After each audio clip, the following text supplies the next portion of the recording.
think we're ready to start. Good morning, everyone. Welcome to the December 2nd meeting of the Portland City Council. Would you please call the roll? Novick. Here. Fritz. Here. Fish. Here. Saltzman. Here. Hales. Here. Welcome, everyone. Before we get into our communications items and the rest of our council calendar this morning, I understand we have someone here from PSU, Mark Roundtree, the athletic director for Portland State University, is here to talk about a team that seems to be having some success or something. What's going on? Mayor Harrells, thank you so much. Good morning. And you're right. I think we can all agree it's going to be a great sports weekend for Portland this weekend, right? Just all this orange in the room has nothing to do with that other college. Yeah. No. That's fine. That's fine. But, no, I wanted to thank you for the opportunity. Thank the council as well. It is going to be a great sports weekend. You know, Portland State is having a great year with football, and they're really a team that represents this city. And, you know, Saturday night, we're getting the opportunity to play for a national championship. We're the only school in the state of Oregon this year that is actually going to be playing for a national championship. So I did want to say that. But also with the Timbers playing on Sunday, it's going to be a great weekend, I think, for sports here in Portland. So Portland State is the athletic director. We want to invite everybody, the city, everybody to come out on Saturday night, 7 o'clock at Providence Park for our second round game against Northern Iowa. It's going to be a great night. We're going to have a great facilities around the stadium, and we want to invite everybody here. Now, I also know that if you follow Mayor Hales on Twitter, you know that scars are a big deal. So I need to make sure the council's geared up properly this weekend. Okay. So, Hey. All right. Go Vikes. so on Saturday night, All right. put on your scarf for Portland State Vikings. Now on Sunday, just turn it Oh, look at this. Go for Sunday. That's a sustainable scarf. Right. We have a great partnership with the Timbers, so we want to make sure you guys are geared up properly. Let me know if you're coming to the game. That'd be great to have you there. Thanks so much, Mayor. Thank you very much. We'll be happy to represent. Thank you. Of course. Let's do this. Come on. Let's take a picture for the teams. Thank you so much for coming.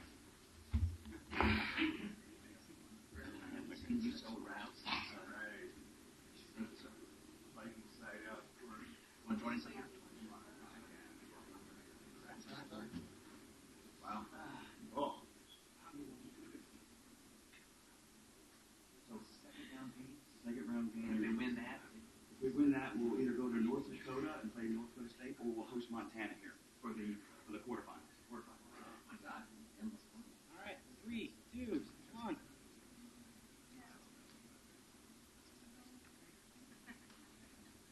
Great. Very nice. Good luck. Go Thank Vikes. you very much. All right. Let's hear from the Vikings.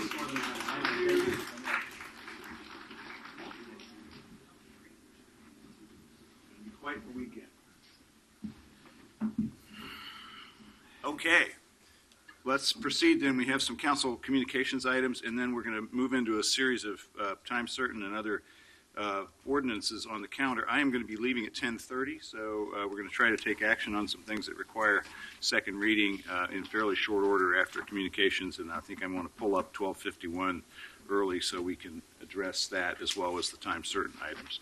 So first, let's hear from item 1225, please. 1225, a request of Evelyn Bross to address council regarding federal law and no smoking or drugs in government housing. Evelyn, are you here? Yes, she's here. Come on up, please. No. Flyers for you that I have. Okay, thank you. I don't know if you have them. Sorry, right, yeah. Heartless. Good morning. Good morning, Mayor, City Council members. How are you guys doing today? Fine, thanks for coming. Good. I'm here because I have just moved to a low-income housing, government housing, in September. My rent might be like $700 cheaper a month, but the circumstances that goes around it is ridiculous. There is smoking in the property. When you sign the lease, the lease says that there is no smoking allowed in the property or on the patio. And you sign the lease, it says that. People are smoking and doing drugs in the property. I am deadly allergic to smoke. I gasp for air, my respiratory shuts down. I can't breathe. It comes through the vents people downstairs will smoke marijuana at 6 o'clock in the morning. It comes through my vent and it wakes me up and I can't breathe because it's coming through the vents and everything else. And I gave you some flyers to show you that the government is getting down packed, and it's given the city up to 18 months to get government housing in order that no smoking is allowed in government property whatsoever. And they're getting really strict on it. And it's like, yeah, so now it's like, not only is it on the lease you're not supposed to smoke, but the government is going to make it that the tenants have to follow the rules because the government's getting down packed that there should be no smoking in government property. I mean, there's no smoking in here, no drugs in here. Evelyn, excuse me, is Home Forward your landlord? Yes, And have you I have. have you filed a complaint with them? Yes, over Because and the- over and over and over. The and leverage over. we have is that we appoint the commissioners to Home Forward, but we don't obviously run Home Forward. So Right. did you bring a copy of your complaint with you? No, I haven't. I have a lot of complaints from, especially the person lives right next to me. Sure. And I made a lot of phone calls to them complaining. Is it possible, without inconveniencing you, if you furnished Dan, with a copy of your complaint? I could fax Gives them him to you. it gives him Yeah. something to go to Home Forward, because we oversee them through the commissioners, and we can make sure that you get an answer to your complaint. Yeah, if you could get that to Commissioner Salzman, that's probably the best leverage, as Commissioner Fisher To says. get so your we fax number after. Yeah, I'll be meeting with Home Forward's leadership actually next week. could- oh, Really? Perfect. Because I live a shrunk-through tower, and it's senior citizens and people with disabilities. And the thing is that why are senior citizens smoking and doing drugs and people with disabilities? You know, and there's children that are living there. So not only is it affecting people like me, it's also affecting children. And like this paper I gave you this paper, this one here. Did you see the picture of the dog? Yeah. If only pets could speak, they would tell you not to smoke. Absolutely. Well, I think Yeah. that's the best thing. If you could either drop off at Commissioner Salzman's or mail to him, or otherwise get him a copy of your complaint, or one or more of those complaints, then I I've think been he like is- this since I've been a child. I cannot breathe around. My respiratory actually shuts down. Yeah. I can't breathe. We'll be happy to help, and just make sure you get that paperwork to his office, But because he's the contact with They've Home Forward. changed apartment managers. Apartment manager left, so now there's a new one temporarily. So there's no one in effect yet. And you're in the high rise in St. Yeah. John's. Yeah. And that building could use some updating too. I think that's on the list. Oh, that's another thing I needed to tell you about. It's the elevator. I think it's on a list for a preservation update, so. Yes, the elevator does not work going down to the basement.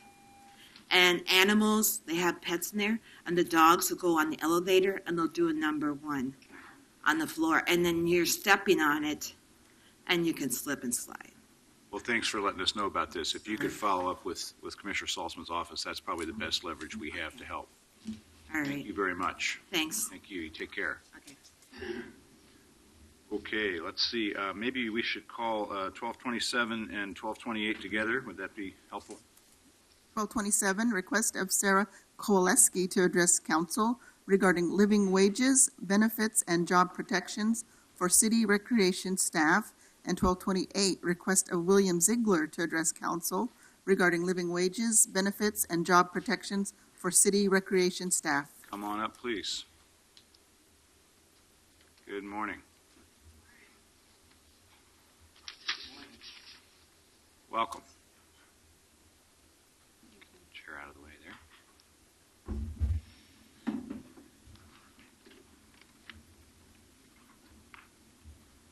Good morning. Good morning. Whoever'd like to start, I'll start. welcome. Good morning, Mayor Hales and Commissioners. My name is Sarah Kowaleski. I've worked at Multnomah Arts Center for over 5 years. My work has included booking important life events for my community, processing need-based scholarships, and connecting the public to social services in my multi-purpose building. I not only connect the public with social services, but I need them myself. I have years of service to the city and years of empty cupboards. But I'm not here today just to talk about my story. I'm here today on behalf of hundreds of rec workers, colleagues who teach classes for our children, ensure pool and water safety, and support elders. Many staff have worked as casual workers for 9, 10, even 24 years, often without benefits and a living wage, job security, or basic workplace protections.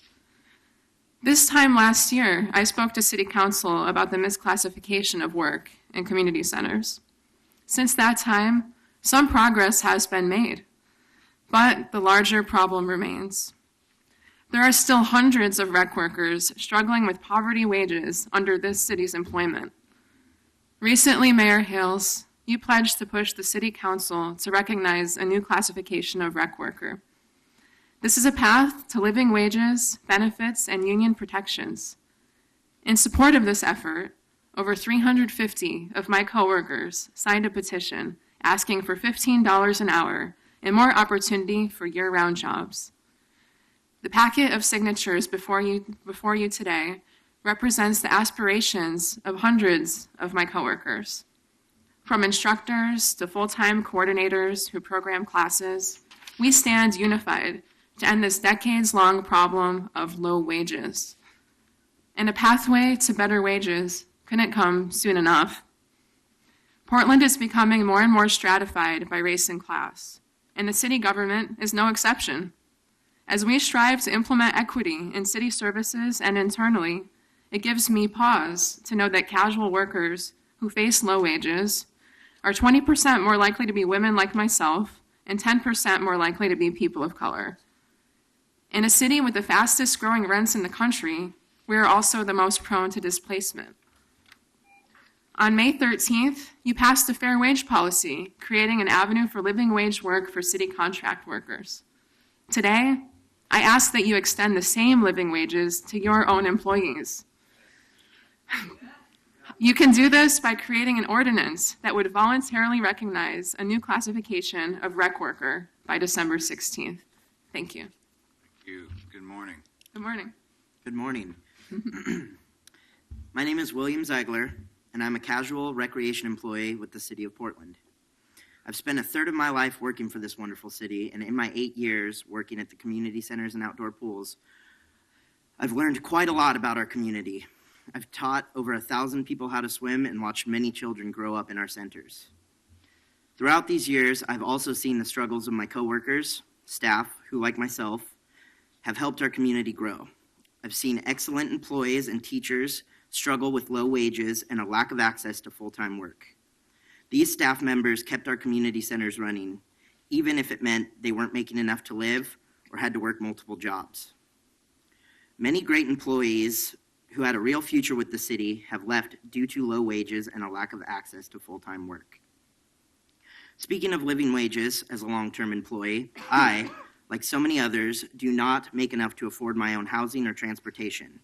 I also do not receive benefits, an overwhelming expense, especially as a person with a physical disability. I've spent my life in and out of medical debt and have seen the stress it can put on families and households. On October 21st, I personally heard the mayor say he would push City Council to voluntarily recognize a new classification of rec workers, an avenue that could change the lives of potentially hundreds of recreation employees, the largest group of low-wage workers employed by the City of Portland. By using this democratic process of voluntary recognition, rec staff will have the opportunity to gain access to benefits, living wages, and union protection. Staff will also be more likely to afford rent, something that I have not always been able to do, and they will also be more likely to provide for their families. In early November, rec staff came together to gather signatures for a petition to support fair pay and benefits for everyone at our community centers. In a short time, we received over 350 signatures, both from casual staff struggling with a lack of work and low wages, and represented staff who are tired of seeing their coworkers struggle. Now, we have the chance to tackle a large problem that has been around longer than most of us can remember. I ask all of you to create a pathway to living wages, benefits, and union protections by creating an ordinance that would voluntarily recognize a new classification of rec workers by December 16th. Thank you all for taking the time to hear us out, and we look forward to working with you for a better future for rec staff. Thank you. Thank you all for coming. Thank you, Senator Dembro. Yes, sir.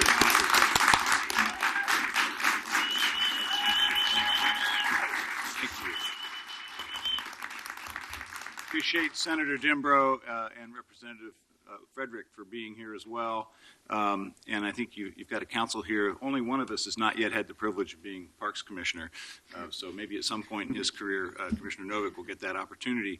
But the other four of us have all been Parks Commissioners, and all five of us know what great work the community centers do. In fact, I was just out at East Portland Community Center on Saturday for the intercultural basketball tournament, and it's just one more example of how well you all serve the community. So you and your union are doing a great job of advocacy, including this morning. So we appreciate you. Thank you. Thank you. Thank you. Thank you very much. All right, folks, thank you.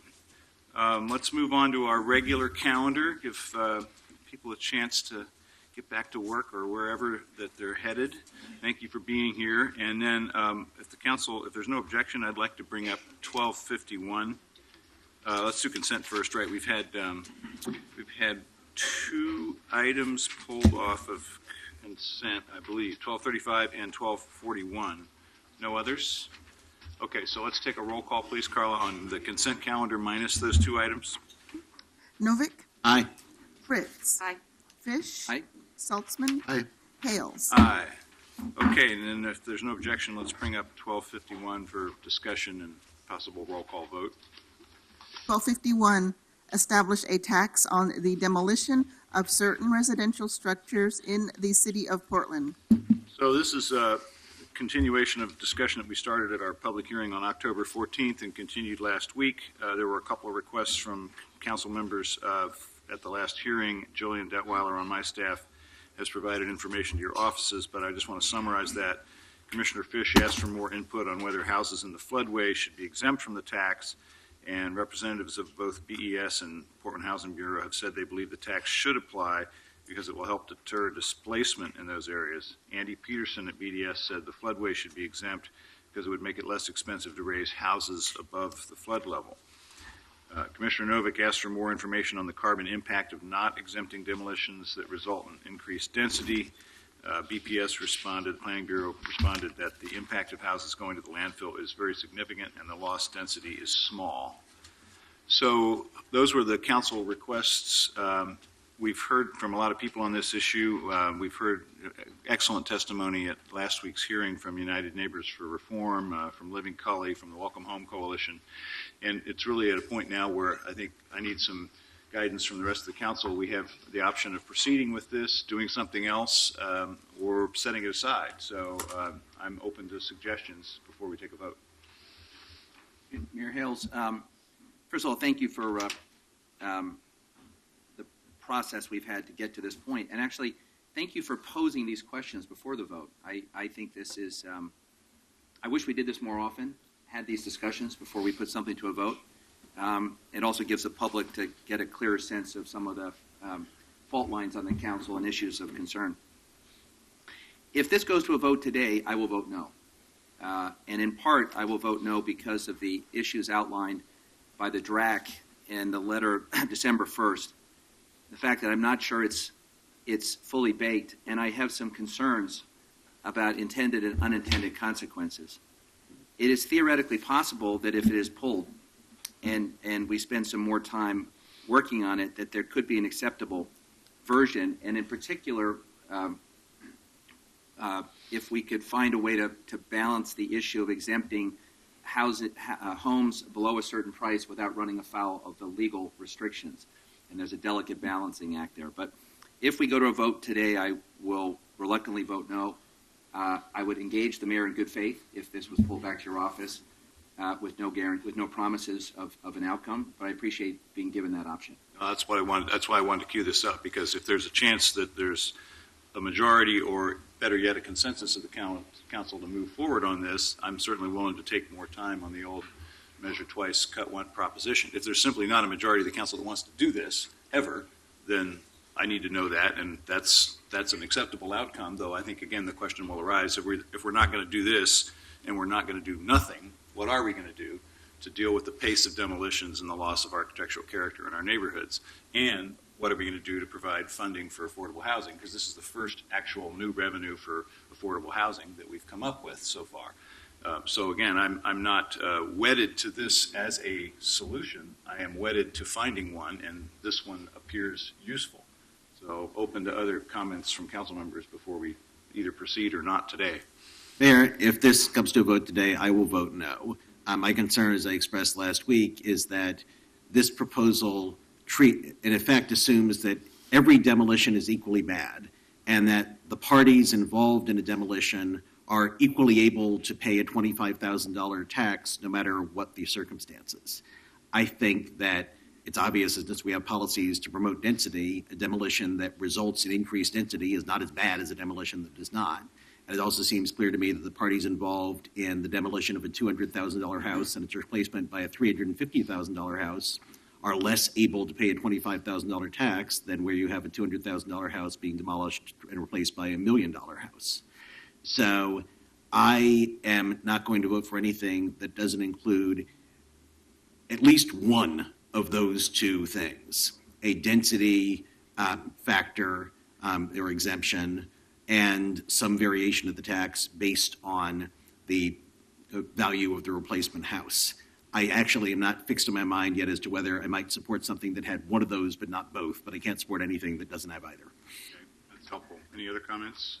We have been asked to take more time of this. The first reading has been over the holiday season, and I'm very it's very enticing to find a new reliable source of revenue for affordable housing. By just saying that, it's indicative that actually this won't stop that many demolitions and that there will be a sizable chunk of change for affordable housing. It doesn't seem reasonable to me to pay for affordable multifamily housing by making single-family housing even more unaffordable. So I'm not sure that I'm going to be able to get to yes, even if you take more time, but I certainly would be no today. Okay, well, I think that makes it fairly obvious, unless you have any comments, Commissioner Salzman, that obviously we don't have a majority that wants to proceed today. There are other options that I think the council can consider in addition to or instead of a tax. We've been asked to declare a moratorium on demolitions. There's a process in state law for doing that. I would be open to doing that, but when you declare a moratorium, you have to say, and we're going to do this during the pendency of the moratorium. You can't just stop the world and get off. You have to say, we're going to stop issuing permits for demolitions in order to change our regulations this way. And I would be open to doing that. We obviously have the residential infill project working on changing our code with respect to what happens in infill situations after a demolition or on a vacant lot. So those two things have some interaction, as we talked about at the last hearing, and therefore the council could try to merge those two efforts. So What's the timeline on the residential? well, that too long is my short answer to that, but there are elements of that work that I'd like to call up for early action by the council early next year. So, Mayor, one thing I think we should acknowledge is we have had a very full council agenda the last couple of months. Right. And the holidays couldn't come at a better time. We also have the benefit of a advisory committee composed of neighborhood leaders and developers who have written us with some substantive concerns, which on the face of them seem reasonable and thoughtful. And they have not said no under any circumstance. They've said, we think we can be part of the solution. So I would respectfully request that we engage the DRAC and other stakeholders in looking at if there is a version of this proposal that could muster the votes in council, and if so, bring it back in January. Okay. Well, then, without objection, I will continue this till January 13th, which is the middle of January. We can change that schedule if we need to, but that's more than a month from now.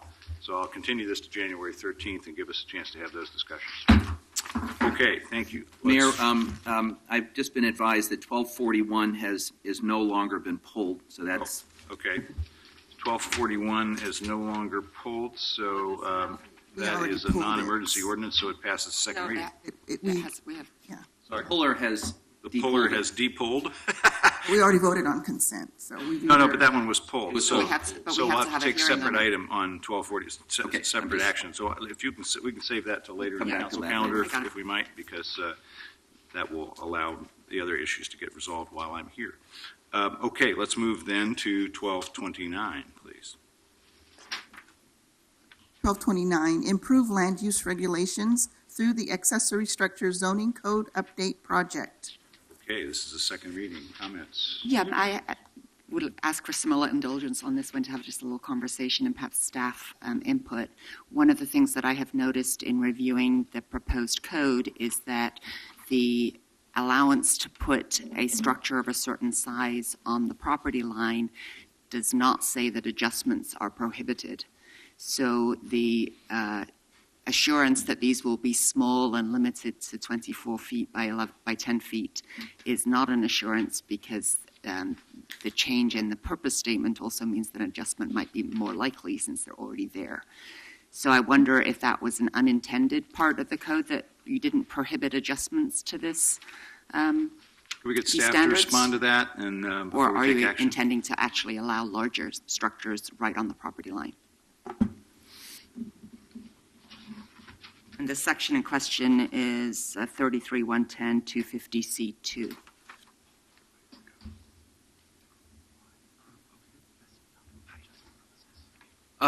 Morning. Good morning. Matt Wickstrom, Bureau of Development Services. And you're correct. The code does not say adjustments are prohibited.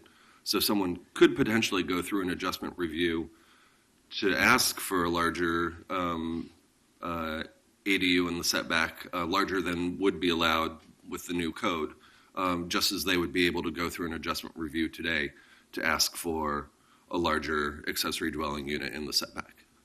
And the approval criteria would relate to the livability and appearance and the purpose statement for the setback regulations, which talks about privacy and the placement of homes in neighborhoods and proximity of dwelling units to other dwelling units.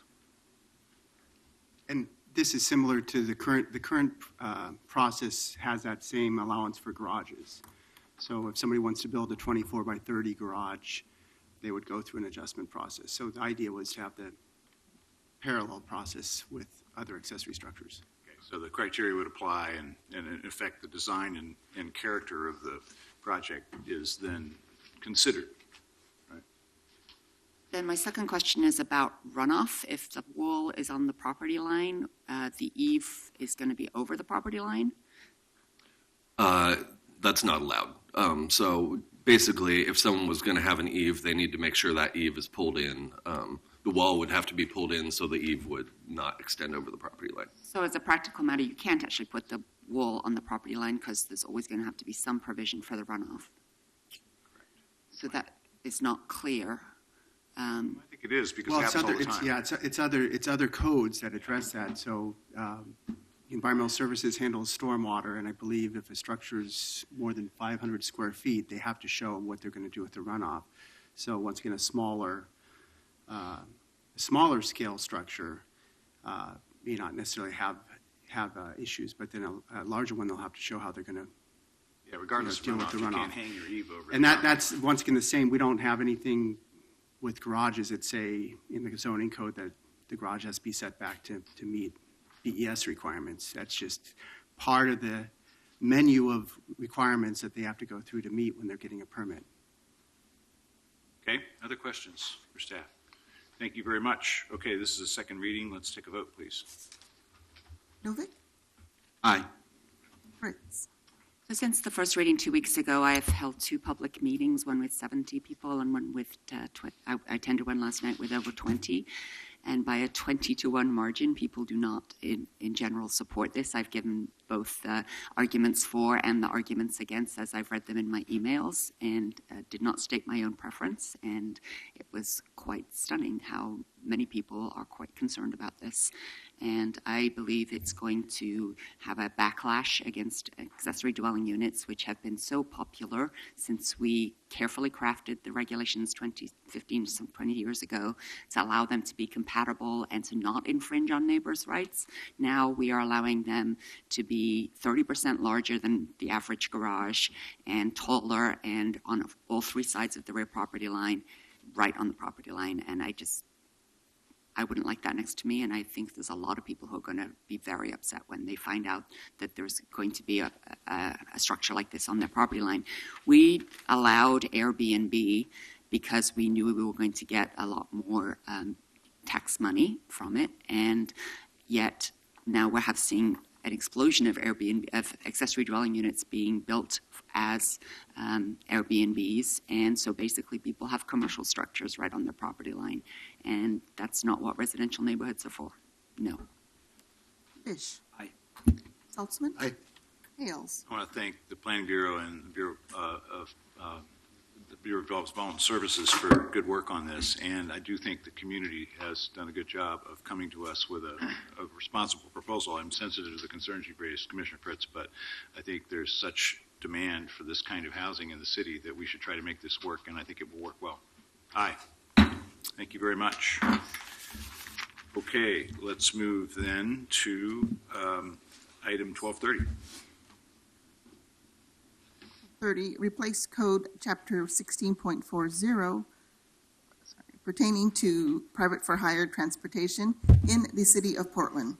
Any comments or concerns before we vote? There was a question about the wording of Commissioner Saltzman's amendment, which, as posted in today's second reading, is not the same as what Commissioner Saltzman moved and I seconded. Can we get some help on that? Well, there was also a discussion after the amendment was first offered, and we came up with an alternate version of it, which is reflected in what we have today. Commissioner Saltzman, is that correct? I think the version that appeared in the auditor's report is I'm comfortable with that version. I think that better reflects the discussion than maybe my ill-advised attempt to craft something on the fly. I think the amendment as published reflects my intent. So you're satisfied with the language we have in front of us? Yes. Okay. Yes. All right. Other questions? Okay, roll call, please. Novick.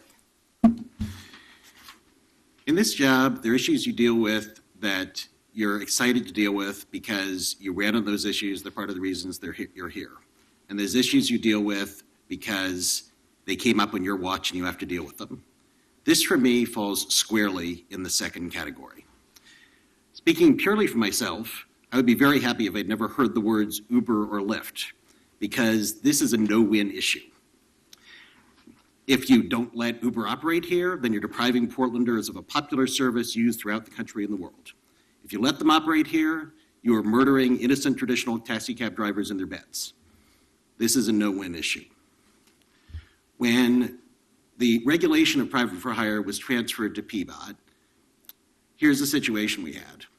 We had a set of regulations that are somewhat similar to taxi cab regulations in other cities, but regulations that are unlike any other kind of regulation that we have in the United States for any industry, as far as I can tell. There are some industries where governments have concluded there are sort of natural monopolies, natural geographic monopolies, like electric utilities or maybe garbage collection. I'm not aware of any other industry where any government says, we're going to allow competition, but we're going to limit the number of competitors and limit the amount of service each one of them can provide. It's as if we'd said that only 3 companies will be allowed to operate coffee shops in Portland: Starbucks, Stumptown, and Pete's. And Starbucks will be allowed to have 11 shops, and Pete's 9, and Stumptown 7. We just don't do this in any other industry. We also had regulations that didn't work and or were inadequately enforced. We had the requirement that each taxi company have 20% of their fleet be wheelchair accessible vehicles, a requirement which was, to say the least, not always kept, not always played out in practice, and which people in the disability community said did not result in good service for them. We also had regulations requiring citywide and 24/7 service for all the taxi cabs, which we didn't really enforce because we didn't monitor it. We didn't have staff to do spot checks to see if that was happening. We also had, when PBOT took over private for hire, Uber knocking on the door. And people might recall that Uber was very upset with Portland for not moving quickly to let them in. And at the time, Uber had no provision for any kind of insurance whatsoever in so-called period one, when the app is on, but the ride hasn't been accepted. And Uber had nowhere in the country, as far as I can tell, committed to providing wheelchair accessible service. What we have now before us is a set of regulations where we do allow for competition in this industry, where in terms of wheelchair accessible vehicles, instead of a fleet requirement that didn't work, we have a performance requirement that says you have to provide service, which we are going to enforce. We've been doing spot checks recently, and we've determined that there are carriers that have not been providing consistent wheelchair accessible service, and we are going to impose some penalties. But we're not just doing sticks, we're also doing carrots. We are going to come up with a way to reimburse carriers for the actual cost of providing wave rides, which is more than the cost of a regular ride. We also have taken an action that I don't know if it's been taken anywhere else in the country, or so only a few, and I have to credit Commissioner Fish for this. When you looked at Uber's terms of service, it basically said, if it doesn't matter how negligent Uber is, no customer can go after them for anything. And Commissioner Fish looked at that and said, that's pretty outrageous. Now, I think, unfortunately, that similar disclaimers of legal liability are rampant throughout industry in America, but we regulate this particular service, so we can do something about it. So we insisted that in Uber's disclaimer language, they from here on say, this is not valid in the state of Oregon, because actually there's a court decision that's saying that kind of disclaimer language in Oregon is not valid. So we insisted they put that in their language. Now, there's one issue that has been the subject of a lot of discussion, where I think it's been pretty obvious that I've gone back and forth, which is the issue of insurance, and particularly the level of insurance in period one, which is when the app is on before a ride has been accepted. Now, the regulations before us require a higher level of insurance for the TNCs in period one than the state requires for non-commercial drivers. But I have to say that in my view, the level of insurance that we're requiring in period one in these regulations is not as high as it should be. I'd like to see it higher. But I'm not going to try to fix that today for three reasons. One, we've been told right now there is no insurance product on the market that provides for a higher level of insurance in period one. And we've been told by the insurance industry that they can't turn on a dime and create a new product. That takes time. A second reason is I'm still not quite sure what the appropriate level of insurance in period one is. What the taxi cabs say is that their experience is that they have more accidents before a ride has been accepted than after it's been accepted. What Uber, and they provide statistics on that. What Uber says is it's exactly the opposite. And it's possible that one or both of them are cooking the books. It's also possible they're both telling the truth. And there's a difference in the business model. Taxi cabs are allowed to take street hails, so if they don't have an active ride, they might drive around looking for another ride. The Ubers and Lyfts are not allowed to take street hails, so it might make sense to them to sit in place and not drive anywhere if they don't have a ride accepted. So for that reason, I'm not totally clear in my mind whether we should treat this period for insurance purposes exactly the way we treat it for all other purposes, have insurance in all other periods, or whether it should be somewhat less. A third reason why I'm not going to take action to fix what I acknowledge as a flaw today is this. Uber and Lyft have made it quite clear that if any jurisdiction departs from the, quote, national agreement on insurance, and let's make this clear, this is not only Portland where these insurance rules apply in period one. This is part of a, quote, national agreement that's been adopted in many places throughout the country.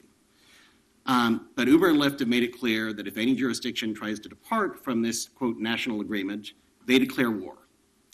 Now, I am not normally a guy who shies away from a fight. In fact, occasionally in the past couple of years, I've been told that I'm too eager to fight. But if you're going to have a fight with a $50 billion company, you're probably well advised to first look around for some reinforcements, for some allies. So I'm going to do that. Mr. Kafoury, you said last week that there's going to be legislation in this next legislature to require a higher level, consistent statewide higher level of insurance in period one. With the caveat that, again, I'm still not quite sure what the level should be, I will support that concept, and I will come down to Salem to testify for it. Because I think the state of Oregon, which is 7 times bigger than the city of Portland, has a better chance of winning a fight with Uber and Lyft than Portland alone. I'm also going to look around and see if there's other major cities in America that are in the same situation we are, where Uber and Lyft are operating under the, quote, national model, but a majority of the council would like to raise the insurance levels in period one, and see if we can take action collectively and together agree to jump off the cliff and take on this issue. Because there is strength in numbers, or as our labor friends say, there is power in a union. Speaking of unions, Seattle appears poised to do something on December 14th, which is fascinating, which I'm inclined to follow. As you know, I've been concerned about the fact that this industry as a whole, not just the TNCs, but the taxi companies, most drivers are classified as independent contractors, which means they don't have the kind of protections that employees normally have, like minimum wage and workers' comp, et cetera. Commissioner Avakian has said preliminarily that he thinks that Uber drivers, at least, are employees. And I think that's great. Now, I don't know, however, if that's going to hold up in court, or if he will follow through with his preliminary recommendation. Seattle is taking a somewhat different take on a portion of that issue. They appear poised to pass legislation saying that independent contractor drivers in the private for hire industry have a right to collective bargaining, which is not something I'd thought of before, because I think of collective bargaining as being governed by federal law. But I've been reading articles on it, and apparently the labor lawyers are going back and forth saying, well, maybe this would work and maybe it wouldn't. But I think it sounds like a hell of an idea. So I'll be looking to see what Seattle does on December 14th, and I'd be inclined to propose an ordinance that follows that. Having said all this, I can't tell you that I'm going to spend a bunch of time on either of these issues in the immediate future.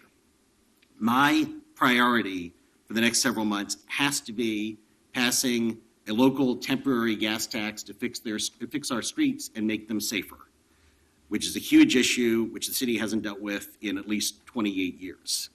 So that has to be my priority. I'm going to have limited time for anything else. But I will say this to the taxi cab industry. If you can identify those allies in other cities, if you can identify 2 American cities with populations over 300,000 that are prepared to raise the insurance levels in period one if they have company, then I'd be prepared to move forward quite quickly with a proposal like that, hand in hand with those other cities. So, with that extraordinary long preamble, I vote aye. Fritz. Mine's even longer. I never thought that I would see the day that the Portland City Council would operate like the Republican-dominated Congress in Washington, D.C. Congress is known for allowing industry to write its own regulations rather than legislators acting on behalf of their constituents in the public interest. Sadly, that day has arrived here in Portland today with these regulations being adopted on behalf of the transportation network companies, or TNCs, principally Uber and Lyft. I am greatly troubled by the fact that common sense regulations were not accepted by the council majority simply because Uber and Lyft wouldn't approve. This has been a long public process. It has not been a good public process. None of the workers most affected by this ordinance had a seat at the table at the community task force. TNC lobbyists had multiple private meetings with the primary council members supporting the ordinance. Taxi representatives did not. As a consequence of the process, the final ordinance does not represent a balanced approach. And as a result of that lack of balance, it does not act on behalf of the long-term public good of Portlanders.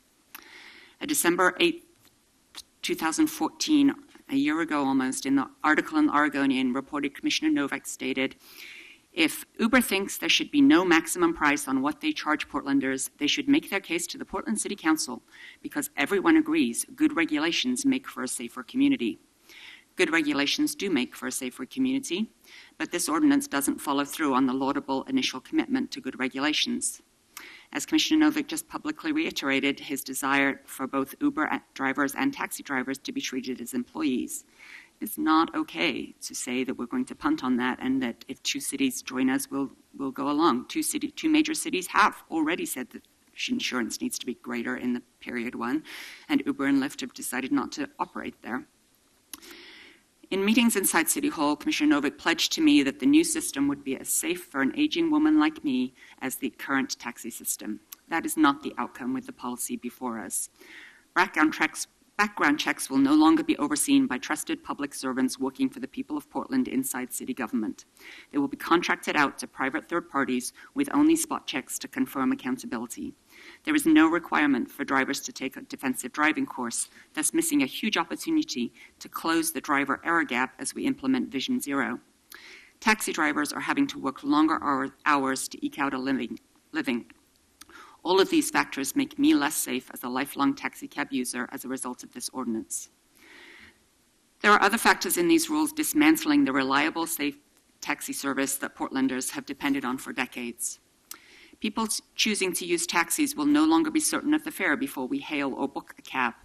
Customers will need to ask every driver in a taxi waiting zone for their fare in order to get the best price.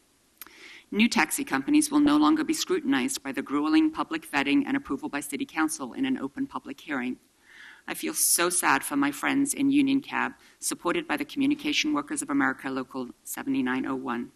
You worked so hard to win approval of your franchise, and now the majority of council is telling you you're an expendable casualty in the free market that is grinding the working class and middle class into the servants of the billionaire corporations. The majority of council is showing the same disregard for the values and services of Radio Cab, predominantly owned and operated by veterans. The same for Green Cab and Eco Cab. Which values and principles does this ordinance purport to serve? The almighty free market is a poor substitute for local businesses, local values, local loyalty. More problems with this ordinance. Only taxis will be required to use in-vehicle cameras. This puts both passengers and drivers at risk. This is another inequity created between taxis and TNCs. Why not require that TNCs have the cameras turned on during the ride in those wonderful smartphones? Answer is because Uber and Lyft say no. The city will lose revenue with the adoption of this ordinance. Many TNC drivers won't meet the threshold annual income level of $50,000 to be liable for our business income tax, and yet the rides they provide would otherwise have been taxable income for a full-time cab driver. Expanding the driver pool dilutes the tax base. The fees charged for TNC company permits are woefully inadequate to cover the cost of enforcement, meaning fees paid by taxi companies will disproportionately pay for transportation staff time attempting to hold TNCs accountable. This will mean fewer spot checks of taxis by the thinning of the soup. I don't understand why people driving for profit are somehow exempt from precautions on using cell phones while driving. Commissioner Saltzman has previously been so vigilant on distracted driving. Studies show that hands-free operation is just as distracting as handheld phone use. We heard testimony that the sound has to be kept on to alert the driver of a ride opportunity. Does that mean the sound is on for taking a phone call too? Have 3 of you forgotten so fast the public service announcement we viewed from AT&T just a few months ago, urging us to put our cell phones in the glove compartment while driving? But with all these flaws, the ordinance is most egregious regarding the disparate requirements for insurance between taxis and TNCs.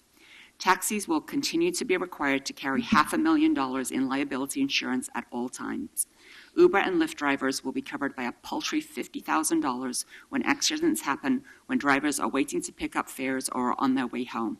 And they'll get nothing if a crash occurs with a distracted driver tapping their phone to accept a ride, then crashing into a tree or another car. There is no required collision coverage in that scenario. Worst of all is the appalling disregard in this ordinance for pedestrians, cyclists, and other motorists injured by TNC drivers during period 1, when the driver is cruising waiting for a ride or after a passenger has been dropped off. Mayor Hales asked for data on accident incidences. The data gathered laboriously by taxi companies proved that most crashes happen when drivers are waiting for rides or are on their way home after a fare. Yet no changes were made to the insurance coverage required in this ordinance in response to that data. As you are all aware, my husband was killed in a traffic crash last year. Through this excruciating life event, I learned a lot about insurance requirements in this state. The crash in which my husband was killed was probably initiated by the reckless driving of a commercial tanker truck as it was being driven home after dropping off its cargo. This ordinance sets the value of a person's life taken by a commercial driver returning from a paid fare at $50,000 maximum. Less, perhaps, given the pitiful level of coverage the council is setting of $100,000 per incident. 4 innocent people were harmed in the crash that killed my husband. Under this ordinance, another grieving spouse like me in a crash with 4 injuries would receive only $25,000 in compensation for a death caused by a TNC driver, even if the insurance company paid without the fees of 35% or more that are dedicated to the lawyer if the estate has to engage one to collect on damages. I am baffled as to why any of you would consider your own life or that of the person you love most in the entire world to max out at $50,000, less than 1 year of our salaries. I don't understand why you asked for the data on crash incidences before and after picking up a ride and then ignored it. The council is opening the city to liability in knowing of a problem and refusing to address it, the same way that ODOT failed to install median crash barriers until we passed the Fritz Fairchild Act. Whose names will be on the ordinance amending this code after somebody's family member is killed by a TNC driver in period 1? Again, I quote Commissioner Novick early in the process. If Uber thinks taxis should not have to have proper insurance in the case of a crash, they should tell us why we should allow that. That has not happened. There is no public purpose in allowing TNCs to have inadequate insurance in the case of a crash.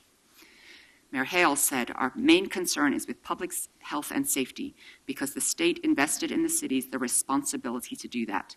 Beyond that, though, is the issue of fairness. Taxi cab companies follow rules on health and safety.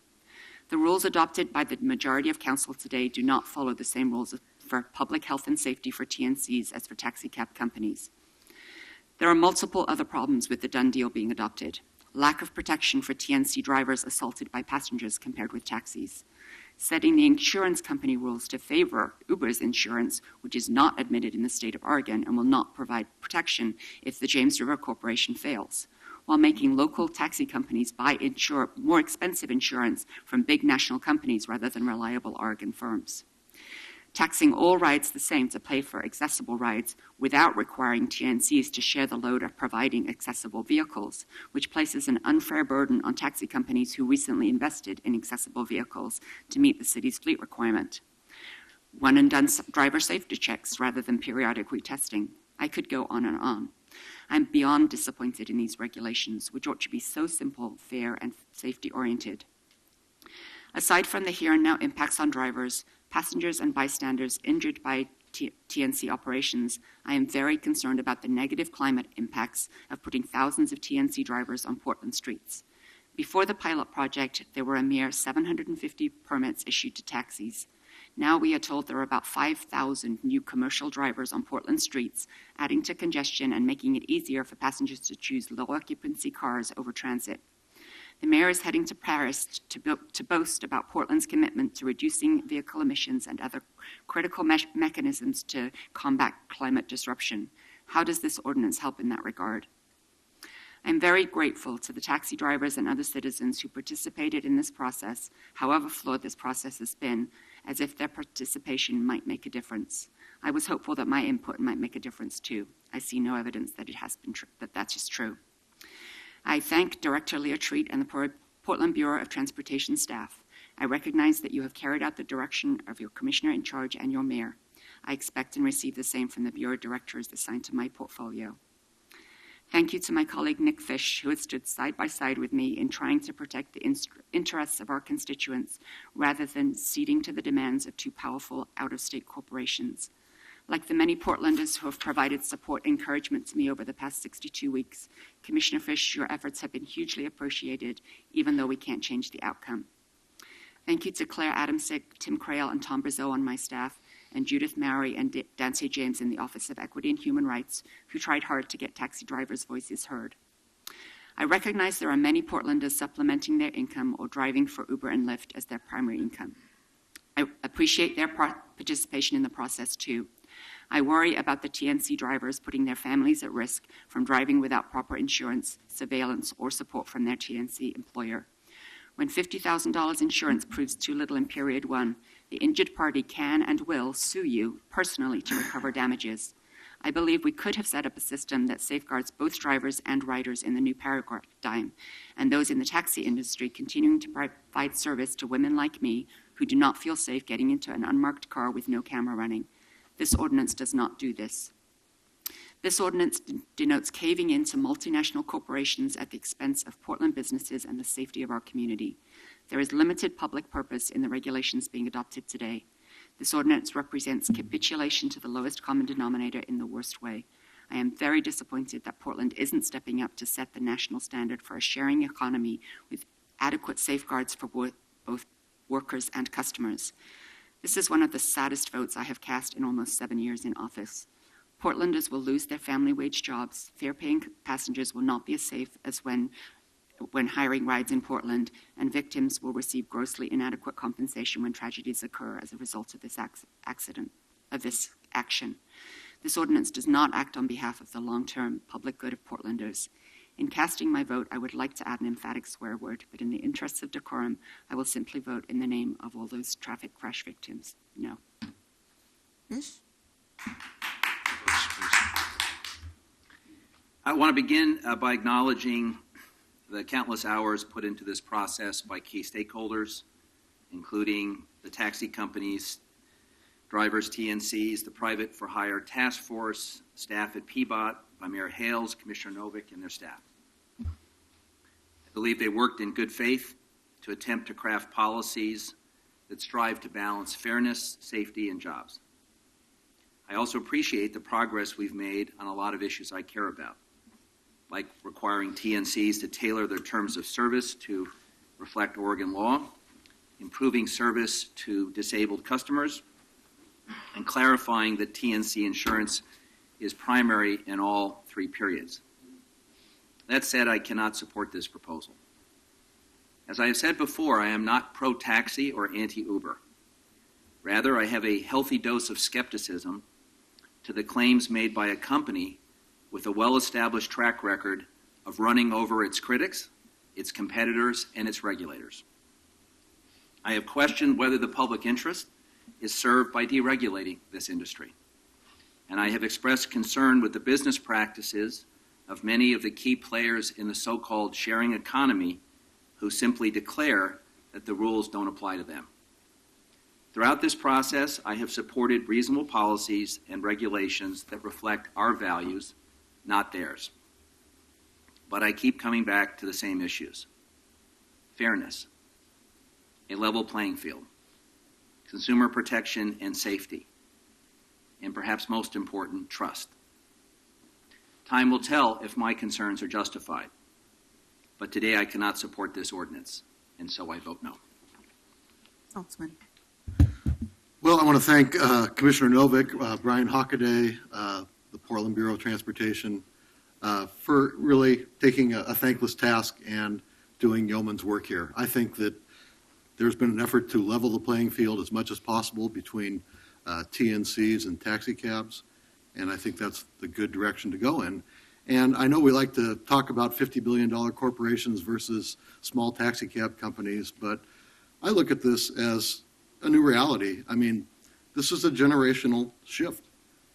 People like me, who are over 60, are committed to taxi cabs, and I will always use taxi cabs. Take my daughter, who's 25 years old, she will use Uber and Lyft. She will not envision anything else. And I've been to many cities in the last year, Austin, San Francisco, New York, and all of those have the same issues going on here, and particularly San Francisco. And I think I see a very healthy taxi cab industry in San Francisco, despite the emergence of Uber, Lyft, and whoever else is a TNC. So I think we need to recognize that this is being sought by Portlanders. As I said, it's a kind of a generational thing. Anybody under 30, 35, they want this. And I've heard countless testimonials of young people who say they go to the bars now and they take an Uber or Lyft home. They don't drive. So I think there's a tremendous public safety benefit in that, and it's a reality.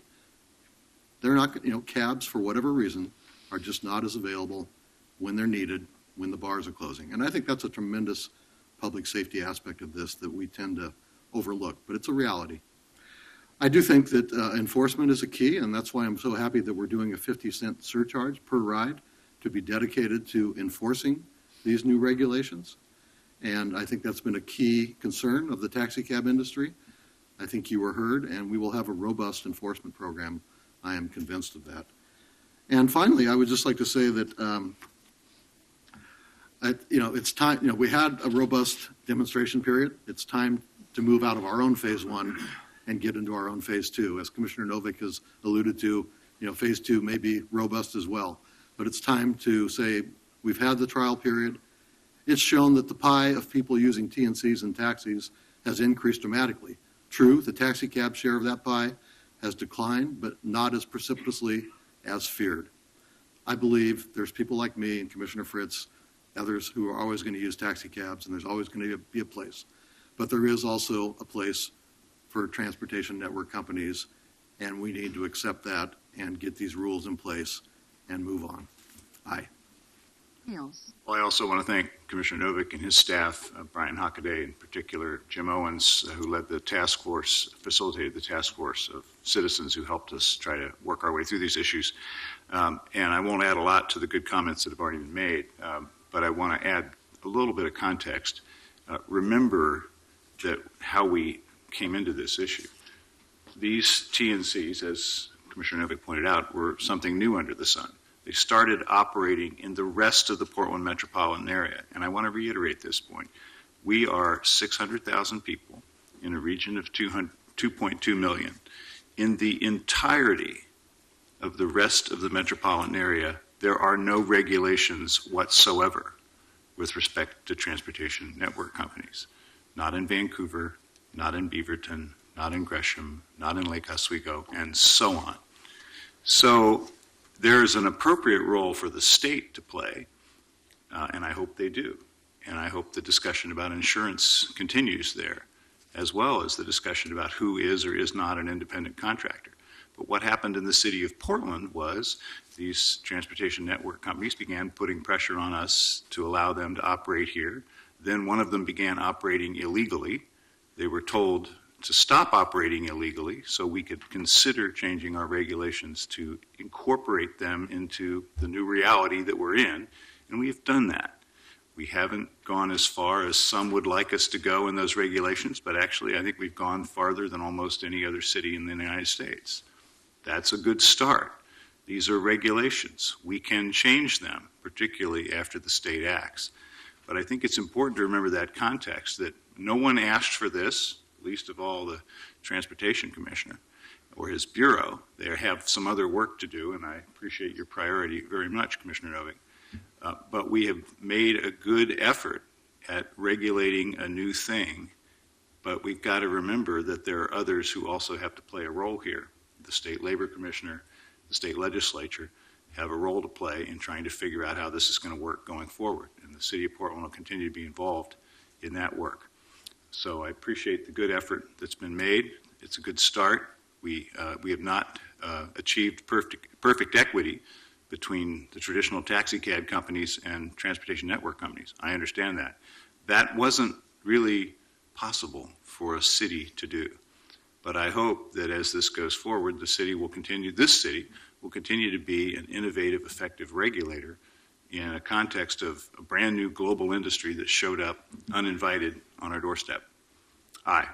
Thank you. I'm going to pass the gavel, and I'll see you next week. Malash. Thank you. And now for something completely different. Would you please read the title for item 1231? Approve a revision to Human Resources Administrative Rule 6.05, Family Medical Leave, to allow for 6 weeks of paid parental leave in a calendar year for eligible employees. Thank you. I am very excited to bring forth this change in policy. There is an abundance of research that shows the benefits of paid parental leave. This benefit not only extends to new parents and children and with babies, but also has positive positive impact on job performance. Although it is not up to international standards of parental leave, this is a very good start. I want to start by thanking the advocates of Family Forward, Lily Hogue and Andrea Peluso, for their work on this important issue. And then thank you also to Anna Camwett, who's going to explain what it is we're doing here today, the Director of Human Resources. Great. Thank you, Commissioner Fritz. the rest of the commissioners. Anna Canwood, I'm the director of the Bureau of Human Resources, and pleased to be here presenting an important policy change for the city.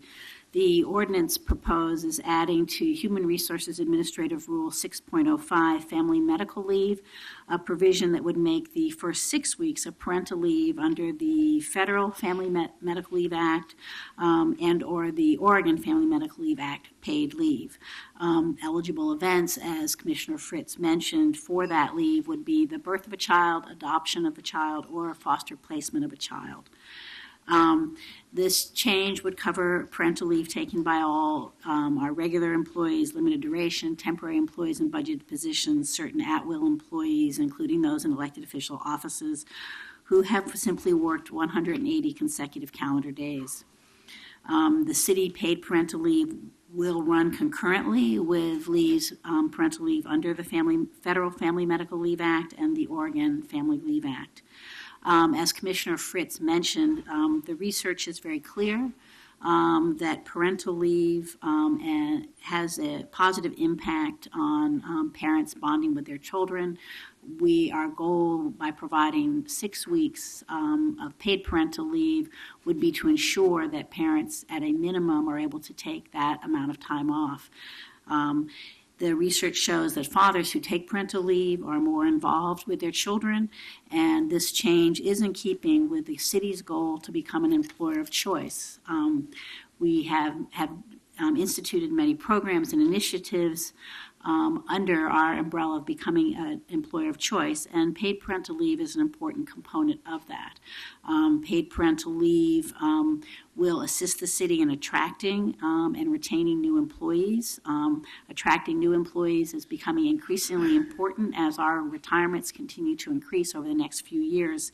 So replacing those who leave is critical. For some bureaus, paid parental leave will also be a key recruitment tool in recruiting women to jobs traditionally held by men. Particularly the police chief has mentioned that this will be key for him in recruiting women to become police officers. Under the policy, the paid parental leave may be taken once a year in one continuous 6-week period. It does not carry over if it's not used. For any remainder of a parental leave, because state and federal laws do allow up to 12 weeks, employees will be able to access their accrued leave, sick leave and vacation, any other accrued leave they have. But by having the first 6 weeks paid, as I mentioned, we hope that this will assist employees in actually taking that full 12 weeks. Will make that affordable to them. So asking you today to authorize this policy change. To implement the policy, it also has a provision for the Human Resources Bureau Director to make an exception in what we believe is an unlikely event. There could be 2 events in a calendar year, but that could happen. So the policy as written is 1 6-week period a year, but also allows myself to make that exception in the event that there are 2 events in a calendar year. I have discussed... This does cover adoptions also. Yes. So, I mean, it's possible. Yes. Adoptions, placement of foster child, and birth. Exactly, Commissioner. I have spoken with most of the labor leaders about this policy. All are in favor, and in fact, Rob Wheaton from ASME 189, who he and I are in a grievance procedure today that I left to present this ordinance, wanted me to specifically let you know, but for that grievance, he would be here supporting the ordinance. The details are in the policy document. There's also frequently asked questions that we prepared, which will help employees to understand how the program operates. Finally, there is a cost to the proposal. We looked at it, measuring the difference between unpaid leave hours that parents took versus converting those to paid. So that cost is approximately $217,000. It, of course, is somewhat difficult to provide accurate costing.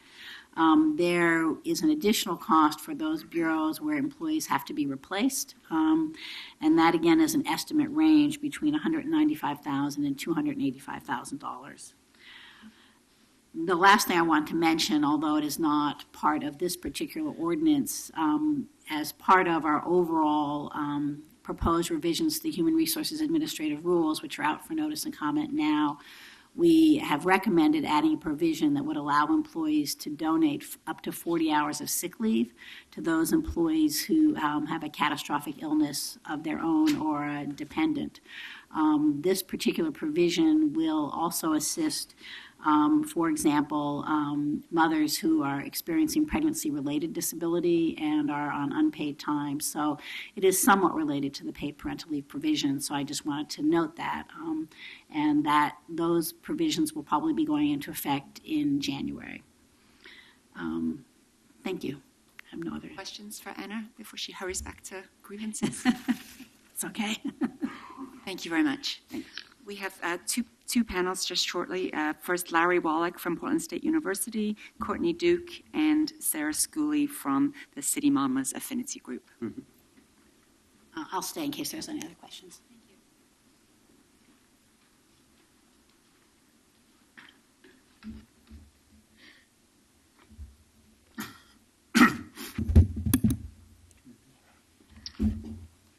My name is Lawrence Wallach, and I bring more than 40 years of experience working to advance the public's health to my testimony today. The proposal to provide paid parental leave for city workers is good public policy, and it's good public health policy. I have reviewed a body of U.S. and international research on this topic and found the evidence of positive impact to be strong. The proposed parental leave policy is good public policy because research indicates that it produces a number of very positive social outcomes.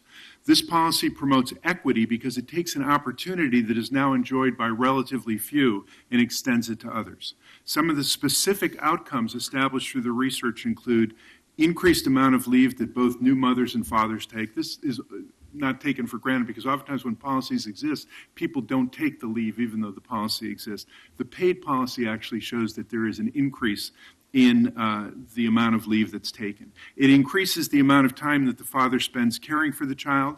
It increases the economic and employment security for families, critically important. And when women do return to work, they see an increase in wages and also numbers of hours worked. It promotes gender equality by better sharing workload and roles and responsibilities. Very interesting international work on a long-term study in Norway showed that it reduced high school dropout rates by 2% and increased wages at age 30. It was a 30-year study by 5%. But importantly, it had a greater impact for children whose mother had fewer than 10 years of education. This is a significant equity finding. Finally, increased equity as greater benefits overall accrue to those who are in lower quality jobs, unmarried or single mothers, and women of color, and those who suffer disadvantage in general. And this is reported both in the international studies and in the U.S. research that we have. It is good public policy, it is good public health policy, in large part because it's directed to the developmental stage of life that is most critical for future health and well-being, what's known as the first 1,000 days. Evidence suggests that job-protected paid leave is associated with better mental and physical health for the mother, both short and long-term, better health for the baby, and reductions in low birth weight and infant mortality. Low birth weight is one of the most significant factors we have in our society for understanding the health of the larger population. The positive benefits are linked to reductions in maternal and family stress through increased social support and financial stability, increased available money to invest in the needs of a new baby, increased time available for well baby visits and immunizations, and very important, increased duration of breastfeeding. A few things to keep in mind.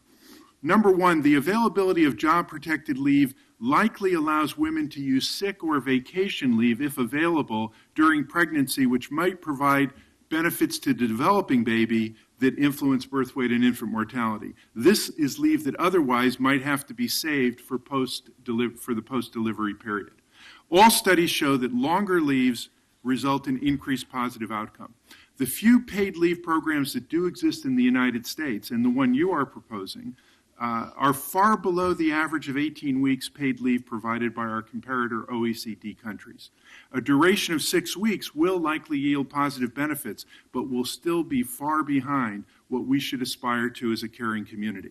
The California experience, which was implemented in 2004, showed that a paid family leave program for the general population could be implemented in a way that provided positive outcomes for small businesses and none of the adverse consequences predicted by business lobbies when the policy was being debated. Thus, business could be an important ally in expanding this benefit to the non-governmental sector in Portland. In conclusion, this modest but very productive, very important policy would put the city of Portland in the forefront of investing in its workers and caring for the next generation. This is indeed a very important step, but still needs to be considered as part of a much-needed longer journey. Thank you. Hi, thank you, Council and Commissioner Fritz. I'm Courtney Duke. I'm here today in my role as the co-founder, past chair, and current board member of PDX City Mamas. We are the city's working mom affinity group, a group under the auspices of DEEP, which is the Diverse and Empowered Employees of Portland. We have been one of the most active affinity groups since we started in 2007, because, moms can multitask quite a bit. Our mission is to create a supportive environment to exchange information, ideas, and challenges for City of Portland working parents. Our group partners with the city to advocate on behalf of working parents to help attract, support, and retain working parents, which this ordinance fully supports. Sarah Schooley, another PDX City Mama board member, and I are representing over 100 parents at the City of Portland to voice our full support of this ordinance and paid leave. With that, I will turn it over to Sarah. Great. Good morning, commissioners. This is a very different topic than I usually get to talk with you about, so I'm kind of excited about that this morning.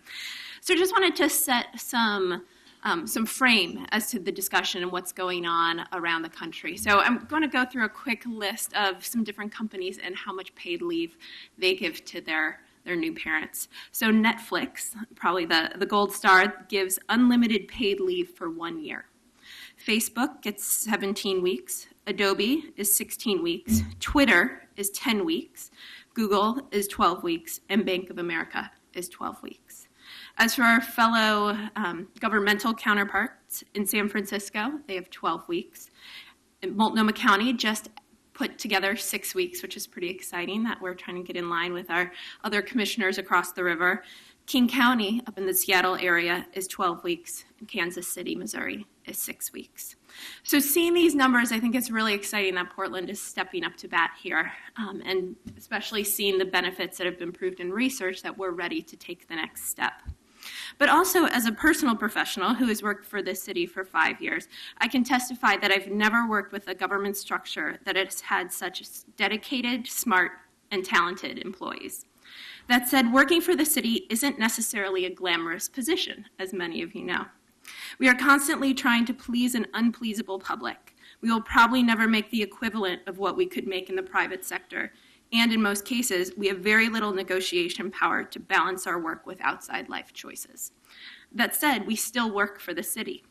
I think most of us work for the city because we truly love this place and are okay making some professional sacrifices, knowing that we are making Portland a better place for our friends and family to live. It's the non-monetary bonus that keeps us here.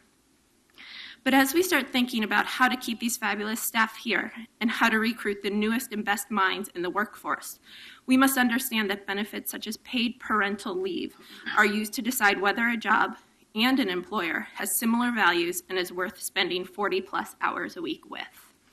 Moving the city standard from unpaid to paid would open up this choice not only to people that have the privilege of making this decision, but also to individuals that represent those that are working on a tighter budget to pay for high rents, daycare costs, college education, and the care of their parents. As Commissioner Fritz has also stated, this is also an opportunity for the city to set an example and provide leadership for employers throughout the city. Hopefully, this could be the first step in encouraging more family-friendly policies citywide. Lastly, many of us, myself included, are tasked with making the city better in the years to come. There's nothing that guarantees having passion about making a city great in 25 to 30 years as having a child that will be growing up in that world and with the ulterior motive of keeping our children nearby. Although don't tell them that. Then they'll move away right away. Making sure that we have a system that supports keeping these parents in the workplace and is attractive to the city's future caregivers ensures that the shared vision and goal of planning for a bright future will become the status quo. Thank you for introducing this amendment, Commissioner Fritz. Thank you very much. Our next panel is the firefighter team, Liz Thompson, Travis Powell, and Ellen Ferschweiler.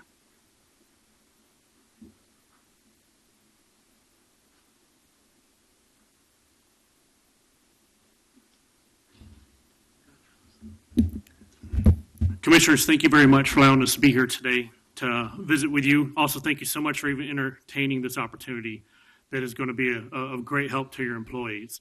Also, thank you for allowing us to entertain you and enlighten you on what's going on here with this. I'll try to be quick about it, but coming from my heart and the compassion it is, I've never delivered anything in 3 minutes from my heart, so I'm going to go at it. So respectfully, just hang on as I go point to point. For the record, my name is Travis Powell. I'm a firefighter with Portland Fire and Rescue. More importantly, I'm a new dad. As of 3 months ago, my wife and I were blessed with a little baby girl. Don't let this 40-something-year-old frame fool you. There's a 20-year-old inside, so we have started young, and we look forward to the days ahead. But with that, I want to share with you, before I was a brand new daddy, I was a stepdad a whole lot of years ago. But at that time, things weren't the same as they are now. Matter of fact, it was on a time where, though it was priority for me to be a great stepdad and help out with these little ones in my life, I was called away and not able to be there with them. It was called a combat. Unfortunately, I was actually called away on 3 different deployments. And not your problem. That was something I was proud to do. However, I learned some things I want to share with you today about why this is so good, what we have the opportunity of now. While I was away, when I got back home, I was tired. I was beat, and I was ready to relax and coming back to home and say, it's good to be done. But I wasn't. I missed out a whole bunch. I can't recapture what I missed. I can't redo what I missed. And there was only so much bonding I could do on Skype sessions because a baby can only hug that computer so tight. However, when I got back home, there wasn't rest and relaxation because I had to get right to being a daddy, and I was worn out, and I had no break. I didn't get leave from family first. It was come home and go right at it. So is that apples and oranges to our job now? Absolutely not. The tour duty we have isn't a year at a time like I had. It's only 24 hours, sometimes 48 that we're called upon.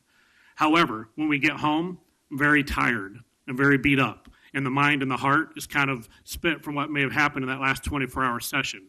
Yet it's demanded for us to get right at it when we get home, and you're just not there. The heart is all willing. However, the mind and the body is weak, and I am not as good a spouse as I can be. I'm not as good a daddy as I can be, and I'm definitely not getting to have that bonding experience that I missed what took place in that last 24 hours. So there being support for my wife, it's not there. That I need to let you know as an employee, though it is my choice and my fault, during that time, I came to work and I was not 100%. I definitely was not there. I was beat and tired because that recovery time at home was sometimes even more demanding than what happened on the job. Because you can only deal so much with my little mustard shooter, and it just wears you down after a while. But you know what? I would do it all over again. But why I want to speak to you today is for the next person behind me. Though this won't do too much for my situation, the ones behind me, it absolutely will. And if you would afford that to your city employees, I want you to imagine this. That employee's time comes about, and they're blessed with that little baby, and you tell them, go home and bond with the baby, with your spouse.